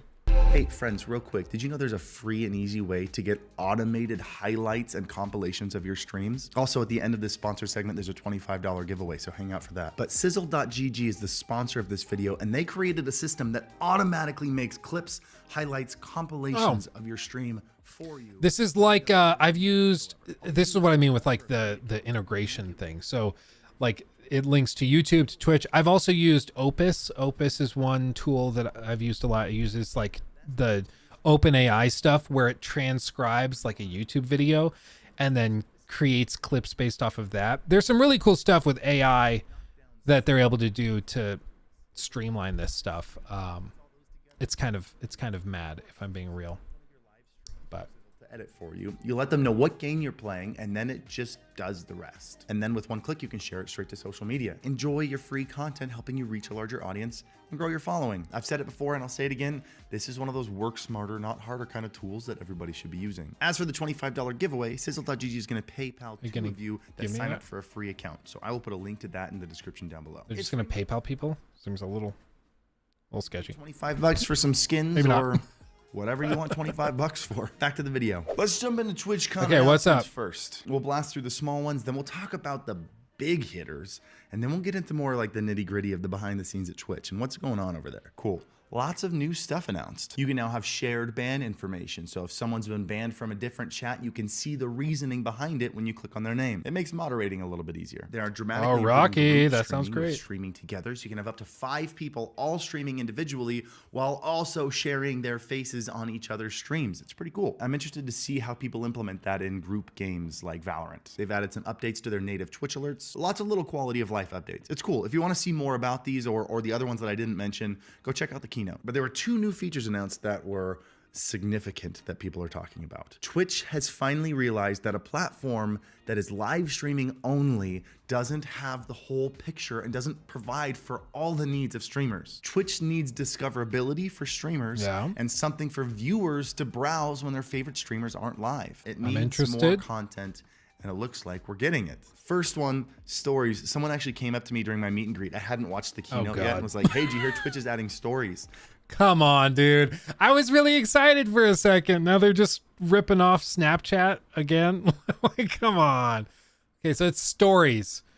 Just another thing that you can copy and paste from TikTok over to Twitch. Okay. And I thought he was joking. It's not that it's like a bad idea. It's just like the funny cliche thing, like, oh, we're adding stories. And like even YouTube shut down their stories recently. But if you look at it a little differently, it can. Yeah, YouTube, I didn't even notice they shut that down. That tells you how popular those were. But with like as a YouTuber, as a creator, I wanted to use stories, but like, for example, with the YouTube app, on some Samsung devices, stories just didn't work. You'd press the create button, the little plus button in the bottom middle, and you'd go to where you normally would select create a story, and it just wasn't there. Like they just never went and supported it to the point where even on their own platform, Android, that Google makes, they never got support for stories. It was just amazing. They never followed through.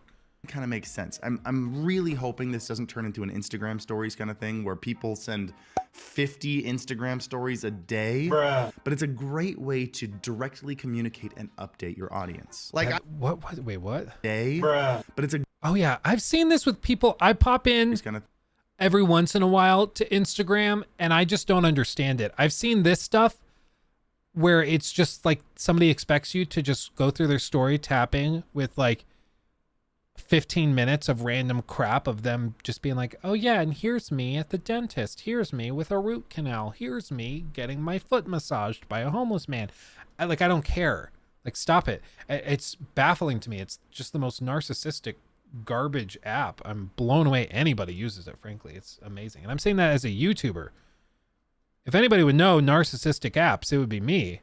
And I'm telling you, this is bad. Like, Instagram's terrible. 50 Instagram stories a day. Bruh. But it's a great way to directly communicate and update your audience. Like, I have a great personal example of this. When I started occasionally streaming on Twitch again, I posted a YouTube video called I'm Going Back to Twitch. I tweeted about it. I let everybody know on every platform I could. And then I went live, and I still, after like 3 months, get people saying, oh, Harris is back on Twitch? Yeah. Yeah, I've been back here for a while, guys. Not every follower on Twitch follows you everywhere else, or even sees what you post everywhere else. It's a really great way to be able to reach your followers, or specifically your subscribers, and say things like, hey guys, this Saturday's stream is a very special stream. Make sure you're there. Make sure you're there on time. I don't want you to miss the exciting announcement, right? You can tweet that, but a lot of your viewers are going to miss that. But either way, we won't really know how much engagement, how effective it is until it comes out, which is in October. The second big one, and this is the really big feature. Okay, it's got to be better than stories. Jesus Christ. Is Twitch's new discovery feed. It's basically Twitch's own TikTok or YouTube Shorts or Reels. Guys, viewers can finally browse clips easily and find new streamers to watch. We've been asking for this for a long time. I made a video asking for this 4 years ago, which begs the question, why did it take them so long? And they actually kind of answered that in the keynote. Viewers spending hours in a clip feed is not our goal. The employee I spoke to actually gave some extra clarification on this. After I made that video about like a Clips browser and everything, I sat down with employees multiple times. I had calls with employees. We talked about exactly how to implement this, and they were pumped about it. And apparently what happened is that idea circulated in Twitch for years. The problem was the idea kept getting shut down by executives who were worried that if people just started doom scrolling clips, they wouldn't watch live streams anymore. So the idea that they came up to fix that problem is generally in this discussion. If you scroll for too long, it uninstalls the app itself. No? I'd prefer that. I mean, at least it's something. I don't know. Like, who's gonna pop open Twitch and actually do this rather than just going to their favorite creator, you know? Like, if I have Twitch, I'm just gonna pull open the app and go watch like Asmongold or whoever. I don't know if I'm going over to watch the clips because everybody already sends their best clips to TikTok, you know? Like, I don't know. And again, this doesn't change anything with the rest of Twitch, like with the crappy monetization stuff, with them constantly screwing over creators to try and take more and more of their bag. Like, all of that stuff is still very present. Discovery feed, they're going to show you clips from streamers that you don't already watch, streamers you don't follow. The main goal of the discovery feed is to expose you to new live streams rather than to watch it instead of watching live streams. I'm super excited, but the Harris in me is skeptical about. So did he just say that they specifically won't show you people you follow? From streamers that you don't generally in this discovery live streams anymore. So the idea that they came up to fix that problem is generally in this discovery feed, they're going to show you clips from streamers that you don't already watch, streamers you don't follow. The main goal of the discovery feed is to expose you to new live streams rather than to watch it instead of watching live streams. I'm super excited, but the Harris in me is skeptical. It just seems like such a polar opposite. Like, again, I don't know what the better solution is, to be fair, but it seems like a polar opposite type of content to what Twitch is. Twitch is like long form live streams where you pop in, you watch a stream for 2 hours. That's what Twitch is. So to go in and be like, okay, and then here's a 10-second clip, and then you just scroll them. That seems odd to me. I'm not sure how well that will jive, because I don't think that's why most people are opening the Twitch app, you know? Just seems strange to me.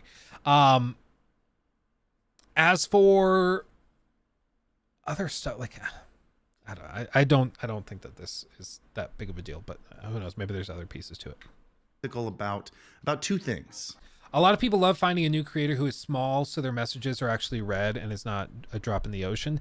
I can understand that for sure. But my question is, like, these clips, it's all going to come down to the algorithm balancing. How, like, are these clips going to be recommended to you based on popularity, based on views, watch time? Like, what are the factors that make a clip more likely to be shown to you?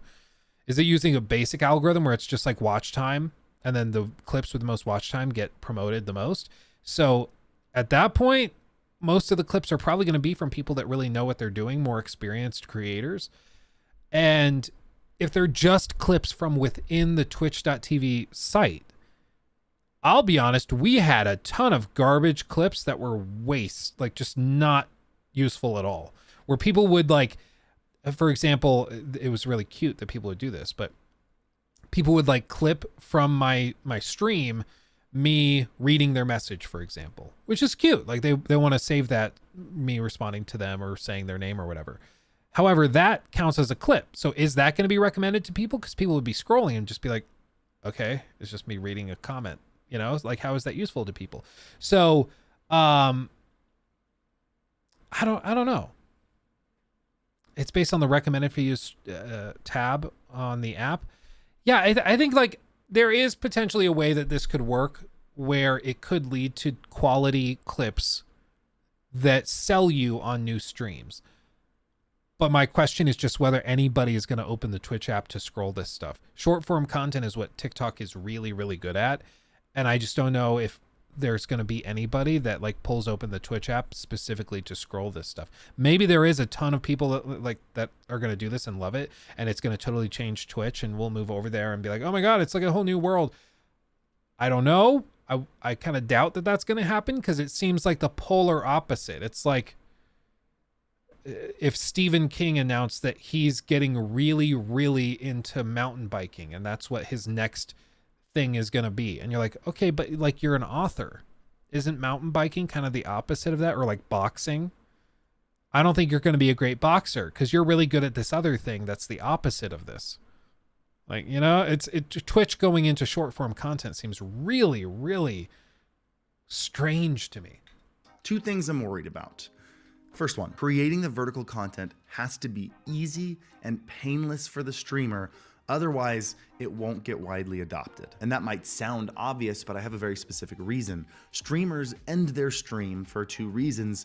One, they either run out of time, they have something to do after, or two, they've been streaming for hours and they're exhausted and they need to shut it down. Either way, sifting through a list of clips that your viewers created is not something that's high on someone's priority list when they finish their stream. Something I would love as a creator is at the end of every stream, show me a graph of the entire stream that shows where the most clipped moments are. That way I can see at a glance what the best moments of my stream were, and I can grab moments from those spots, upload them to the discovery feed, and I'm done. Please, Twitch, that would be a huge time saver. So making it easy for streamers is the first thing. The second thing is it needs to be customizable for streamers without ruining that first thing. Right now, vertical clips can only look like this because of how simple the vertical clip editor is. And as a viewer, if I'm scrolling through the discovery feed and every single clip looks exactly the same, I'm gonna lose interest and I'm gonna leave. My ADHD needs that dopamine hit, Twitch. Yeah, are they gonna let people upload their own clips? Or again, is it just within the Twitch app? I don't know. If you start allowing any clip to be uploaded separately, like uploading a TikTok or a reel or something, it's going to get real toxic and real broken real quick. So it's got to be within the site, I would think, within the actual clips on the site. I don't know. I don't mean to just be like a negative Nancy trying to poke holes in it, but at this point, I'm just so convinced that everything that Twitch does is stupid because they can't seem to do anything right, that I'm just like, I don't know if I buy it. I don't know if I buy it that any of this works well. Don't take that from me. So here is an idea that I think Twitch could implement on top of what it already has. And hear me out. There's a little bit of a bias in here. I understand that. Tens of thousands of streamers are already customizing their vertical layout using the vertical OBS plugin that we released for free a couple months ago. Twitch, give us a second vertical stream key so we can send both the horizontal and the vertical straight to Twitch. Okay, that I actually really like. That could be really cool, but I would never, I just don't think that's going to happen because that could potentially double or pretty close to double the ingest hit to these servers and stuff. Like, and Twitch has already been complaining so much about server costs and everything. I don't know if they would do that, but that could be really, really cool. A second stream key just for vertical stuff, so you can build out your vertical stream and your horizontal one separately, but then it's all tied together. That could be really cool. Horizontal and the vertical stream are sent to Twitch at the same time, but the horizontal stream is what viewers see. The vertical stream is just kind of living alongside it in the background. And then when someone clips the stream, it makes a vertical copy of that clip that the streamer can just send straight to the discovery feed. Now the streamer has super customizable clips that they made themselves, designed specifically for vertical, and it took no extra editing once the clip was made. Let me know what you think in the comments of that idea. I'd love to know if you have any feedback for me. And while you're down there, hit the like button because it's free and it helps out. So cool, thank you. The discovery feed is coming this fall. Yeah, I love that. I don't think that there's a shot in hell they do it though, because they already whine incessantly about how expensive it is to run the servers for Twitch, and adding support for basically doubling that ingest, I think it's just not going to happen. I would love to be proven wrong, but I don't think that's going to happen. I'm pumped to see how it actually turns out. I see a lot of people talking about this on Twitter saying it's too little too late. If you wanted to turn this around, you should have done it years ago. And maybe that's true, but I think those people are genuinely missing the larger picture that's actually happening here at Twitch, because it's kind of wild what's happening right now. Dan Clancy's been the CEO of Twitch for 4 months now, and there have been more changes over the last 4 months than there have been over the last 2 to 3 years. But to be clear, my understanding was that he was basically already running the company, and then, like, while that other guy was still CEO, he just kind of let him do whatever he wanted. But I don't know. And not just like features on the outside, there have been changes on the back end too. The employees I spoke to mentioned to me that Dan is trying to get to know every single employee at Twitch. Like, he's frequently checking in on multiple different departments at Twitch, something that Emmett Shear never did, or at least not anytime recently. He's desperately trying to add new features to make Twitch exciting and competitive again. Some of them good, and albeit some of them not so good. But the point is that Emmett... Hold on, what was that? New Twitch program meant to give streamers more money will benefit only 2.5%. Oh yeah. Yeah. That's true. The point is that Emmett Shear had been the CEO of Twitch for a very long time, and clearly he's been checked out for a while. And whether or not Dan can step in and connect with streamers in a way that fixes the platform, we're just gonna have to watch and see. And honestly, I'm still gonna be a little skeptical. The man's favorite thing to do in life is to touch grass. I don't know how on earth he can possibly relate to gamers, but from the constant live streams on the platform, building his own community, to being at TwitchCon and giving his badge to a streamer who needed some help, I never expected to say this, but as I said, I think he's a really sweet guy. Like, he seems like somebody I would love to be a neighbor with. Like, he seems like a really sweet guy. I just think that so far Twitch is a disaster, and it's going to take a lot to fix it and change that. And maybe he's the guy to do it, but it's going to take a while. And I'm not sure if just like getting to know some employees by name is going to do that. I don't know if he can hold off the Amazon like overlords, you know. I don't know. Nell, good to see you, my friend. Again, I would love it because more competition is always good, but I'll believe it when I see it. Badge to a streamer who needed some help. I never expected to say this, but I'm slowly becoming a Dan Clancy fan. At least enough for me to keep an eye on him and see. I also have to say, unironically, I love that he is streaming himself. I think that that's awesome.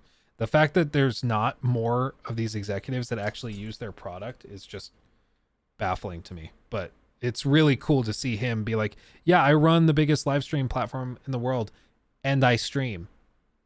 And I'm streaming with other streamers to get to know them and understand their perspectives and stuff. That's awesome. Can you imagine if like the CEO of YouTube, I don't remember his name, but even when it was Susan Wojcicki, can you imagine if she was like regularly uploading YouTube videos? She would understand the frustrations of YouTubers much more.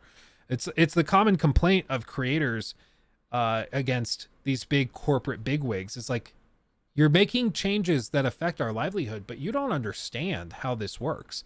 You're just like the person that tells the engineering team to go do this. And even the engineering team, they understand how the tech works, but they don't know what it's like to like they get the algorithm. They kind of understand that, but they're not trying to create content to take advantage of it. They're not trying to build thumbnails that are eye-catching. They don't understand any of that.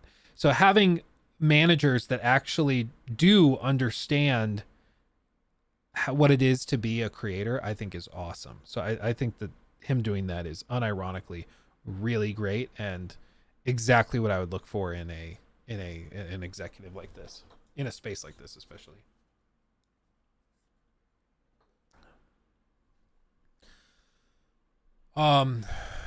It's typical rich people. They buy stuff because of greed without knowing anything about what they buy.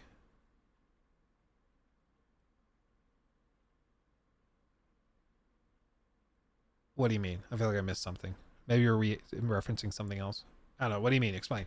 See what happens. But on the opposite side of this, I think he's got an uphill battle. I think a lot of damage has been done at Twitch. I think a lot of damage has been done with the trust of Amazon, and Dan has to undo a lot of that damage. Amazon clearly has very little patience for what's going on over there. I made a guess in my recent video about Twitch's new 70-30 split, the Partner Plus program, and about why only the top 1,000 streamers could apply for that.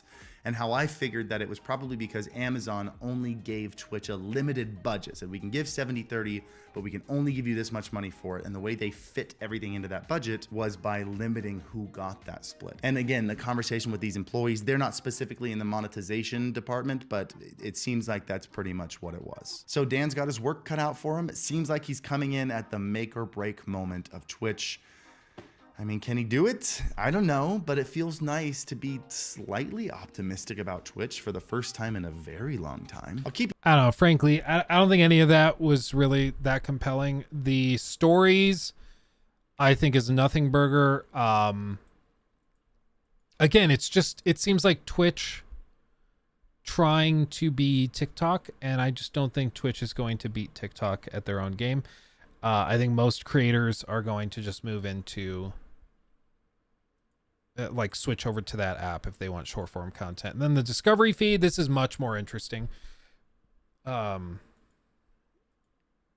like that could be compelling, especially if they get the app working right. You know, you see like, oh, they're live right now with this many viewers. Maybe it's something where like, I would be shocked if it wasn't like this. Maybe it's that they only show up in the Discover feed specifically when they are live. So you can watch a clip of another streamer, but only when they're live, so that you can quickly tap their profile and go to their stream.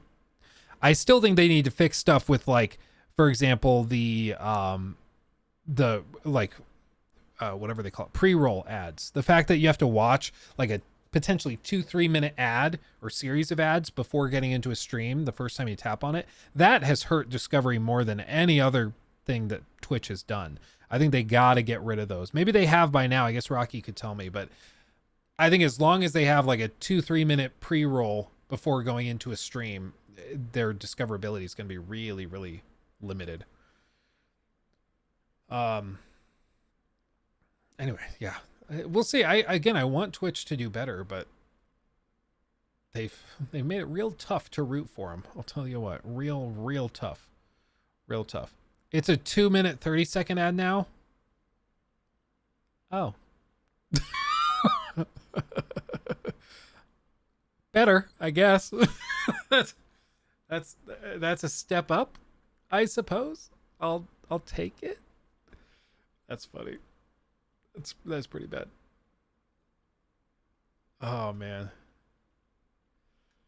No, 2 20-second ads or 2 30-second ads. It's 2 30-second ads. Still though, I mean like a full minute. If I click on a stream and I just want to see what they're up to me, it's just is baffling that you have to sit through a minute of it. Like if we go over here, let's actually try this. Sit Magnus down for a second. Like if I just want to go into like, okay, let's check Valorant, or actually I just saw Timmy. Timmy's crazy good. I just want to see what's up. And I have to sit through this entire ad now. And I can still sort of see what's going on. I can see this up here. I can see him playing, but I can't make it full screen or anything. I can see chat going. Okay. But like that's going, that's happening.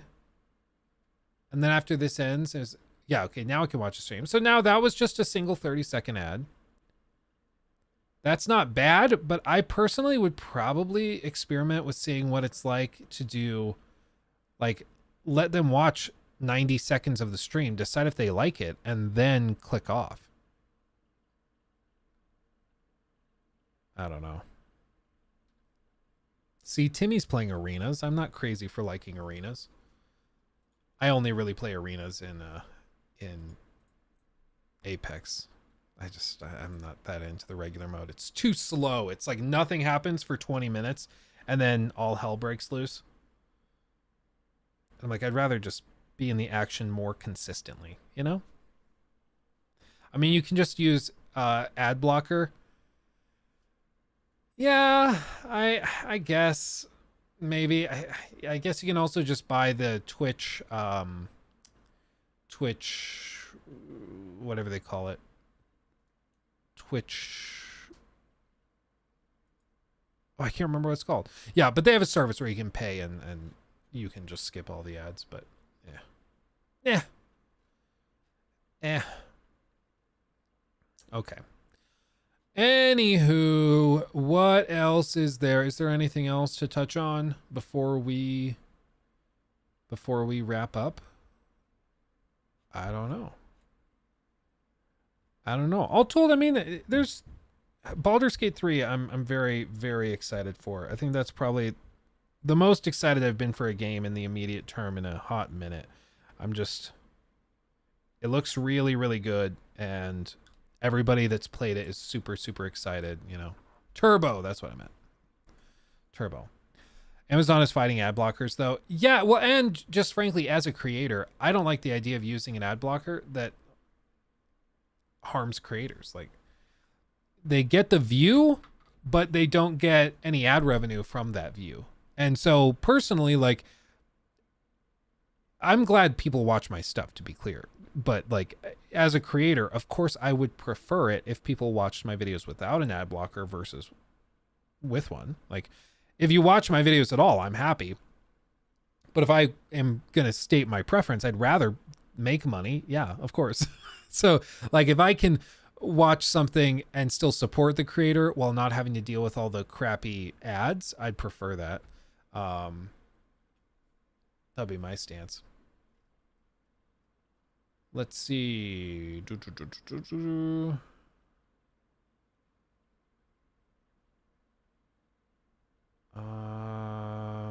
Is there anything else? Just seeing if there's anything on my list that I wanted to go over. I don't think so.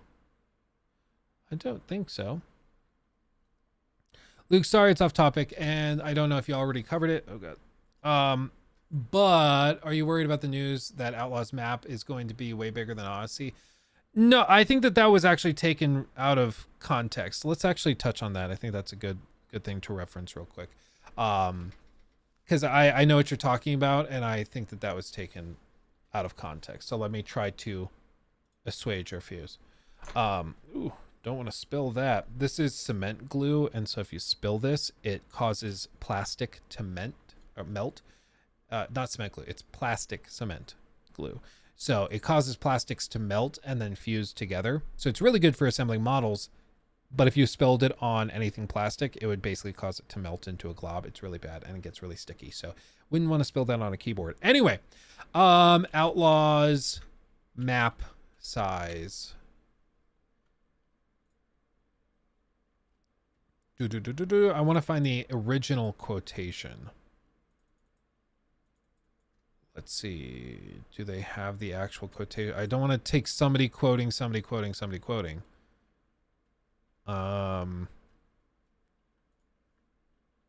see. Maybe this is the original quotation. Let's see.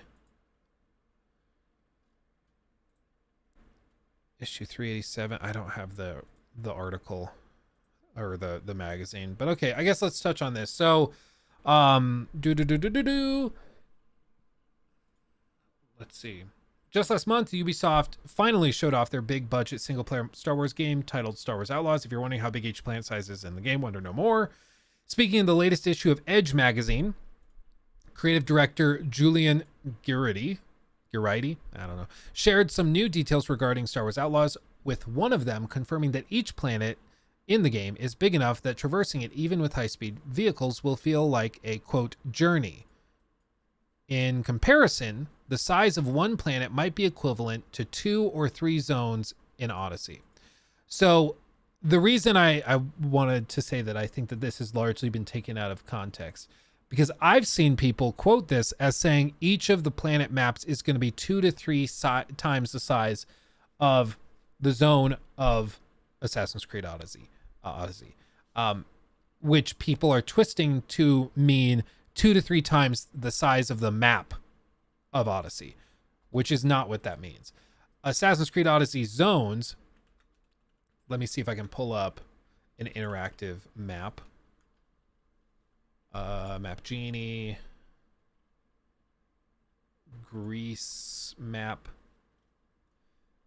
Oh god. I guess I could boot up the game, but like technically this island is considered a zone. When you pull up the game, it's like highlighted in its own little bubble, so you can see it as its own little thing. But each of these is technically considered its own zone. Heidel, there we go. And like over here, this area, this right here is its own zone. And then this city over here is its own zone. And then up here is its own zone. So when they say 2 to 3 zones is the size of the planet, all they're saying is like this land, like 2 to 3 zones, 3 zones, this stretch of land, that's how big the planet map is, which is okay if it's hand built, you know, it's still very large, especially if there's a handful of planets to go and explore. But I've seen people say that no, it's 2 to 3 times the map, the zone of the whole map for each planet. And I'm like, that's not what they said. They said 2 to 3 zones. So like this area is a handful of zones. So you're probably talking like this area, maybe this area right here. So we just have to be precise. Each one of these islands is its own zone. So, you know, like you could twist this any which way to describe the size of the maps, but clearly the game's going to be pretty big, but it's not going to be like stupid huge. You know, I fully expect it to be like, oh yeah, each planet is pretty large. It's cool. I don't expect it to be like, oh my God, what are we gonna, like, and it's not going to be procedurally generated garbage. They're saying they're hand placing items of interest, places of interest. They're doing a lot of hand decorating, hand designing for those levels. So it should be a little more compelling than just like throwing crap on the floor. But yeah, I just wanted to clarify that because I've seen people tweeting stuff out or making TikToks being like, you know, your standard TikTok that you see in the gaming space where they're for some reason yelling everything. Today I wanted to talk about how Assassin's Creed Odyssey is the biggest map you've ever heard with Star Wars Outlaws was going to have the bigger map of that game. And then you watch it and it's just the guy taking that out of context and then somehow not understanding articles in the English language or conjunctions and things. And so they just end up lying to their audience when they should know better. And it's really frustrating because then that gets twisted and taken out of context even further. And then other people report on it and it just spins and spins and spins. But really, I mean, what they're saying is that the size of each planet map is going to be a good chunk of what you saw in Odyssey, like probably a big city and then some surrounding lands, like we've seen in a lot of other games that allow you to explore multiple planets. Nothing too crazy, you know. So I wouldn't stress about it too much. Samaya, thank you for that hot take. AC Odyssey is better than Origins and Valhalla. Not the best AC, obviously, but I enjoyed the main story. I think if you go into Odyssey looking for just a big adventure RPG, it's going to beat those games. Especially Valhalla. I thought like Odyssey is a really bad Assassin's Creed game, but as an open world adventure RPG, it's actually surprisingly good. It hits one hell of a stall about 3/4 of the way through where it gets really sluggish. And I think that's because they were trying to push people into using the XP boosters. That's my humble opinion. I experimented with it where I used one and then went through those missions and found that you didn't have to grind if you were using the XP booster. But if you weren't using the XP booster, you could just waltz through, or if you weren't using the XP booster, you had to go in after you go through the main story. You have to do a ton of grinding of side quests and stuff to get your level up to where you needed to be to finish the game. But I still think that Odyssey as an open world adventure RPG is shockingly good coming from Ubisoft. It's very, very good. It's why I'm actually very interested in anything that Montreal studio team does. It's very compelling. It's going to be my first Star Wars game. Is Star Wars Jedi Survivor worth buying? It depends on where you're buying it. Its performance is really icky even still. On PS5, it's better. On Xbox, it's better than it was at launch, but it's still pretty blurry. It doesn't run very steadily. It's pretty choppy. If you have a pretty high-end PC, you could play it there and that works better, but the performance is just not great. Honestly, if you're going to spend $70 on a game or $60 on a game, wherever it is, where you live, I would say there's a handful of other games you could tackle. Maybe go for Baldur's Gate. That'll blow you away. Or maybe go and check out, get yourself some Diablo 4 treatment. Something like that. Lucas Gollum, your goatee? Probably. Yeah, probably. What other game has given me that much joy of just laughing at how terrible it was? Dude, they sent me, I talked about it on stream. I was like, I think we're going to critique this. I think we're going to play this game and review it. Nobody's talking about the Gollum game, but I think we're going to do it. And I reached out to the studio publisher and got on their list for review codes. They sent me the review code and I started playing through it. And I think I had a stream later that day that I was playing it. It was like in the afternoon and I was playing it in the morning. And I remember just being like, how am I not going to talk about it? Like, it's so bad, but I'm not allowed to reference it. I'm not allowed to describe it. I can't say a word about it. So that stream, I wonder if I could go back and find which one it was, but that stream, like, I was actually stressed out that I was going to slip and mention it because it's so bad. It was like captivating my mind. And like random stuff where like, oh, Gollum has a bird now. It just came across the board. It's just bafflingly terrible. Talk about a chore to play. Jeez. And it was like so broken. And then there was that bit where like the wheel is supposed to spin. Make sure it's close. The wheel is supposed to spin like this. And then you jump on the platform that it creates and then jump to the next area. But they didn't center it properly where the fulcrum was for the rotation. So instead of spinning evenly forever, just like that, it spun slightly off angle. So it loaded into the level as you're exploring and running around. But when you walk in the level and it loads in the first time, it starts spinning immediately. So by the time you get all the way through the level and get to it, it's spun so many times that now it's like completely crooked and doesn't actually properly create the platform for you because they didn't center it and level it. Instead, they got a little cockeyed. And so it just spun and rotated the wrong way.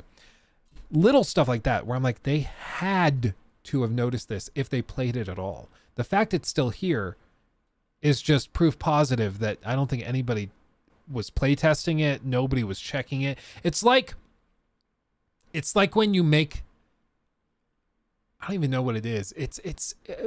We've all made stuff like maybe it's a song you tried recording yourself singing, or maybe it's a YouTube video you made, or maybe it's dinner and you made like a casserole or something, and you know that it's not going to be good. You know it's bad, and you just kind of want to pretend like it's not there. So you just kind of ignore it and hope it goes away, even though you know it's not going to go away. Or like that time where you drop or like you get a bill in the mail and you're just like, I'm going to set it on the counter and do something else before I look at it because I just want to live in happy bliss for a little while longer. It's like that's what the development cycle was like for that game, where everybody on the team was like, this is horrible and I hate it, but it's going to come out. Let's just ignore it for now. And then they just didn't look at it, so they didn't ever check it. It's just amazing. There's so much with that game that they had to have known about that they just chose to ignore. It's baffling. That whole game is just magical. I can't wait for the articles coming in and describing what went wrong. And now Respawn is already moving on to the sequel without fixing Jedi Survivor. That really sucks. Yeah, it's like I said. I mean, these games come out like Cyberpunk, like Jedi Survivor. They launch kind of buggy and broken, but they still sell millions and millions of copies. And to big executives who are trying to decide if they want to spend an extra $5 to $10 million polishing a game, they look at that and they're like, okay, well then why do we need to polish it and spend that extra time? We don't. It still sells well. So just don't bother. It's a waste of time. It'll sell well regardless. And people still bought it. Like, it's why I understand there's a difference in philosophy. Some review sites go in and they like specifically will score a game just as a game, and then they'll mention technical problems, but they won't let the technical problems affect the score of the game unless it like totally breaks it. I think that these reviewers, if a game like Jedi Survivor is a 9 in a vacuum, if it runs well, I think if it's broken and has a ton of technical issues, you should ding it 2, 3, 4 points. I think that should get a major hit. And then you can add a little editor's note. Once it's been patched and performs to our expectations, we will update the score to a 9. Say that. That's fine. But at least then they'll see the Metacritic score drop and maybe they'll wake up.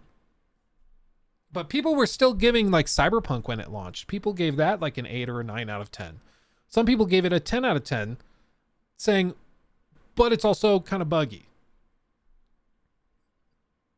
Technical problems should change the score. Yeah, it's apparently going back to like the early 2000s. I saw some guy that works at IGN. He made like a hot take thing on TikTok where he ranted about it. It's like, we've settled this argument and dispute before. This is not a scandalous thing. Reviews describe the game, not the technical state. That's what companies like Digital Foundry do. We just evaluate the game as it is, and if the technical problems affect it, then so be it. I'm like, okay, so it can affect the score. It's just selective of when it does. I think you should just be clear. If the game doesn't run well, if the game is super buggy, that dings it. It just does. And you can add an editor's note. Once it's been fixed, we'll update the score. Do that. Like they should have done that for Elden Ring. Even though I love Elden Ring, that game launched with tons of stutter on PC. Really bad. Like really, really bad. And it was all shader compilation garbage that they didn't plan for. But people still gave that a 10 out of 10. And people bought it on PC. And then it was so broken at that time, they couldn't play it until it was fixed. So my view is give it a 5 until they fix it. And then they fix it, update the score to a 10. Easy. But it's because no company wants to deal with the wrath of gamers when you give a game that you admit is really good when you give it a really bad score because you had technical problems. Like just look back at Prey. That whole thing with Prey, I did a video on it. The IGN Prey score of 4, that pissed so many people off. But it's like the game was broken for him. Even the devs couldn't figure out why the game was broken for him. They sent him a new copy of the game. They sent him a new save file for the game and it was still broken. It's amazing. IGN's a joke. Everybody says that, and yet they still go to their reviews, you know? Even I do it. I'll go and I'll click on that, GameSpot, and all of the others. I'm like, why am I doing this? I don't like IGN, but everybody still does it. We're part of the problem. That's the lesson. Anyway, everybody, my voice is starting to go. I can feel it. So I'm going to call it there before we go too crazy hard. We've been going about 3.5 hours anyway, so that's a good haul, I think. We'll be back on Wednesday, rocking and rolling once again. And I want to start playing Baldur's Gate 3, so I think we'll do that. Everybody, have a wonderful evening, a wonderful night. Thanks for hanging out with me. Much love. Final Magnus check for anybody interested. We got the arms put on. See if the camera focuses on him. Come on. Come on, Mr. Camera. Focus. Voila. So he doesn't have his head on yet, so I'll have to do that. But then after that, he gets put on his base, and he's pretty much done. He's got to get the wings on. The wings have to go on too, but baby steps. Baby steps. Anyway, much love, everybody. Stay safe. I will see you in the next one or in the video that goes up tomorrow. Hugs and kisses. Much love. Bye-bye.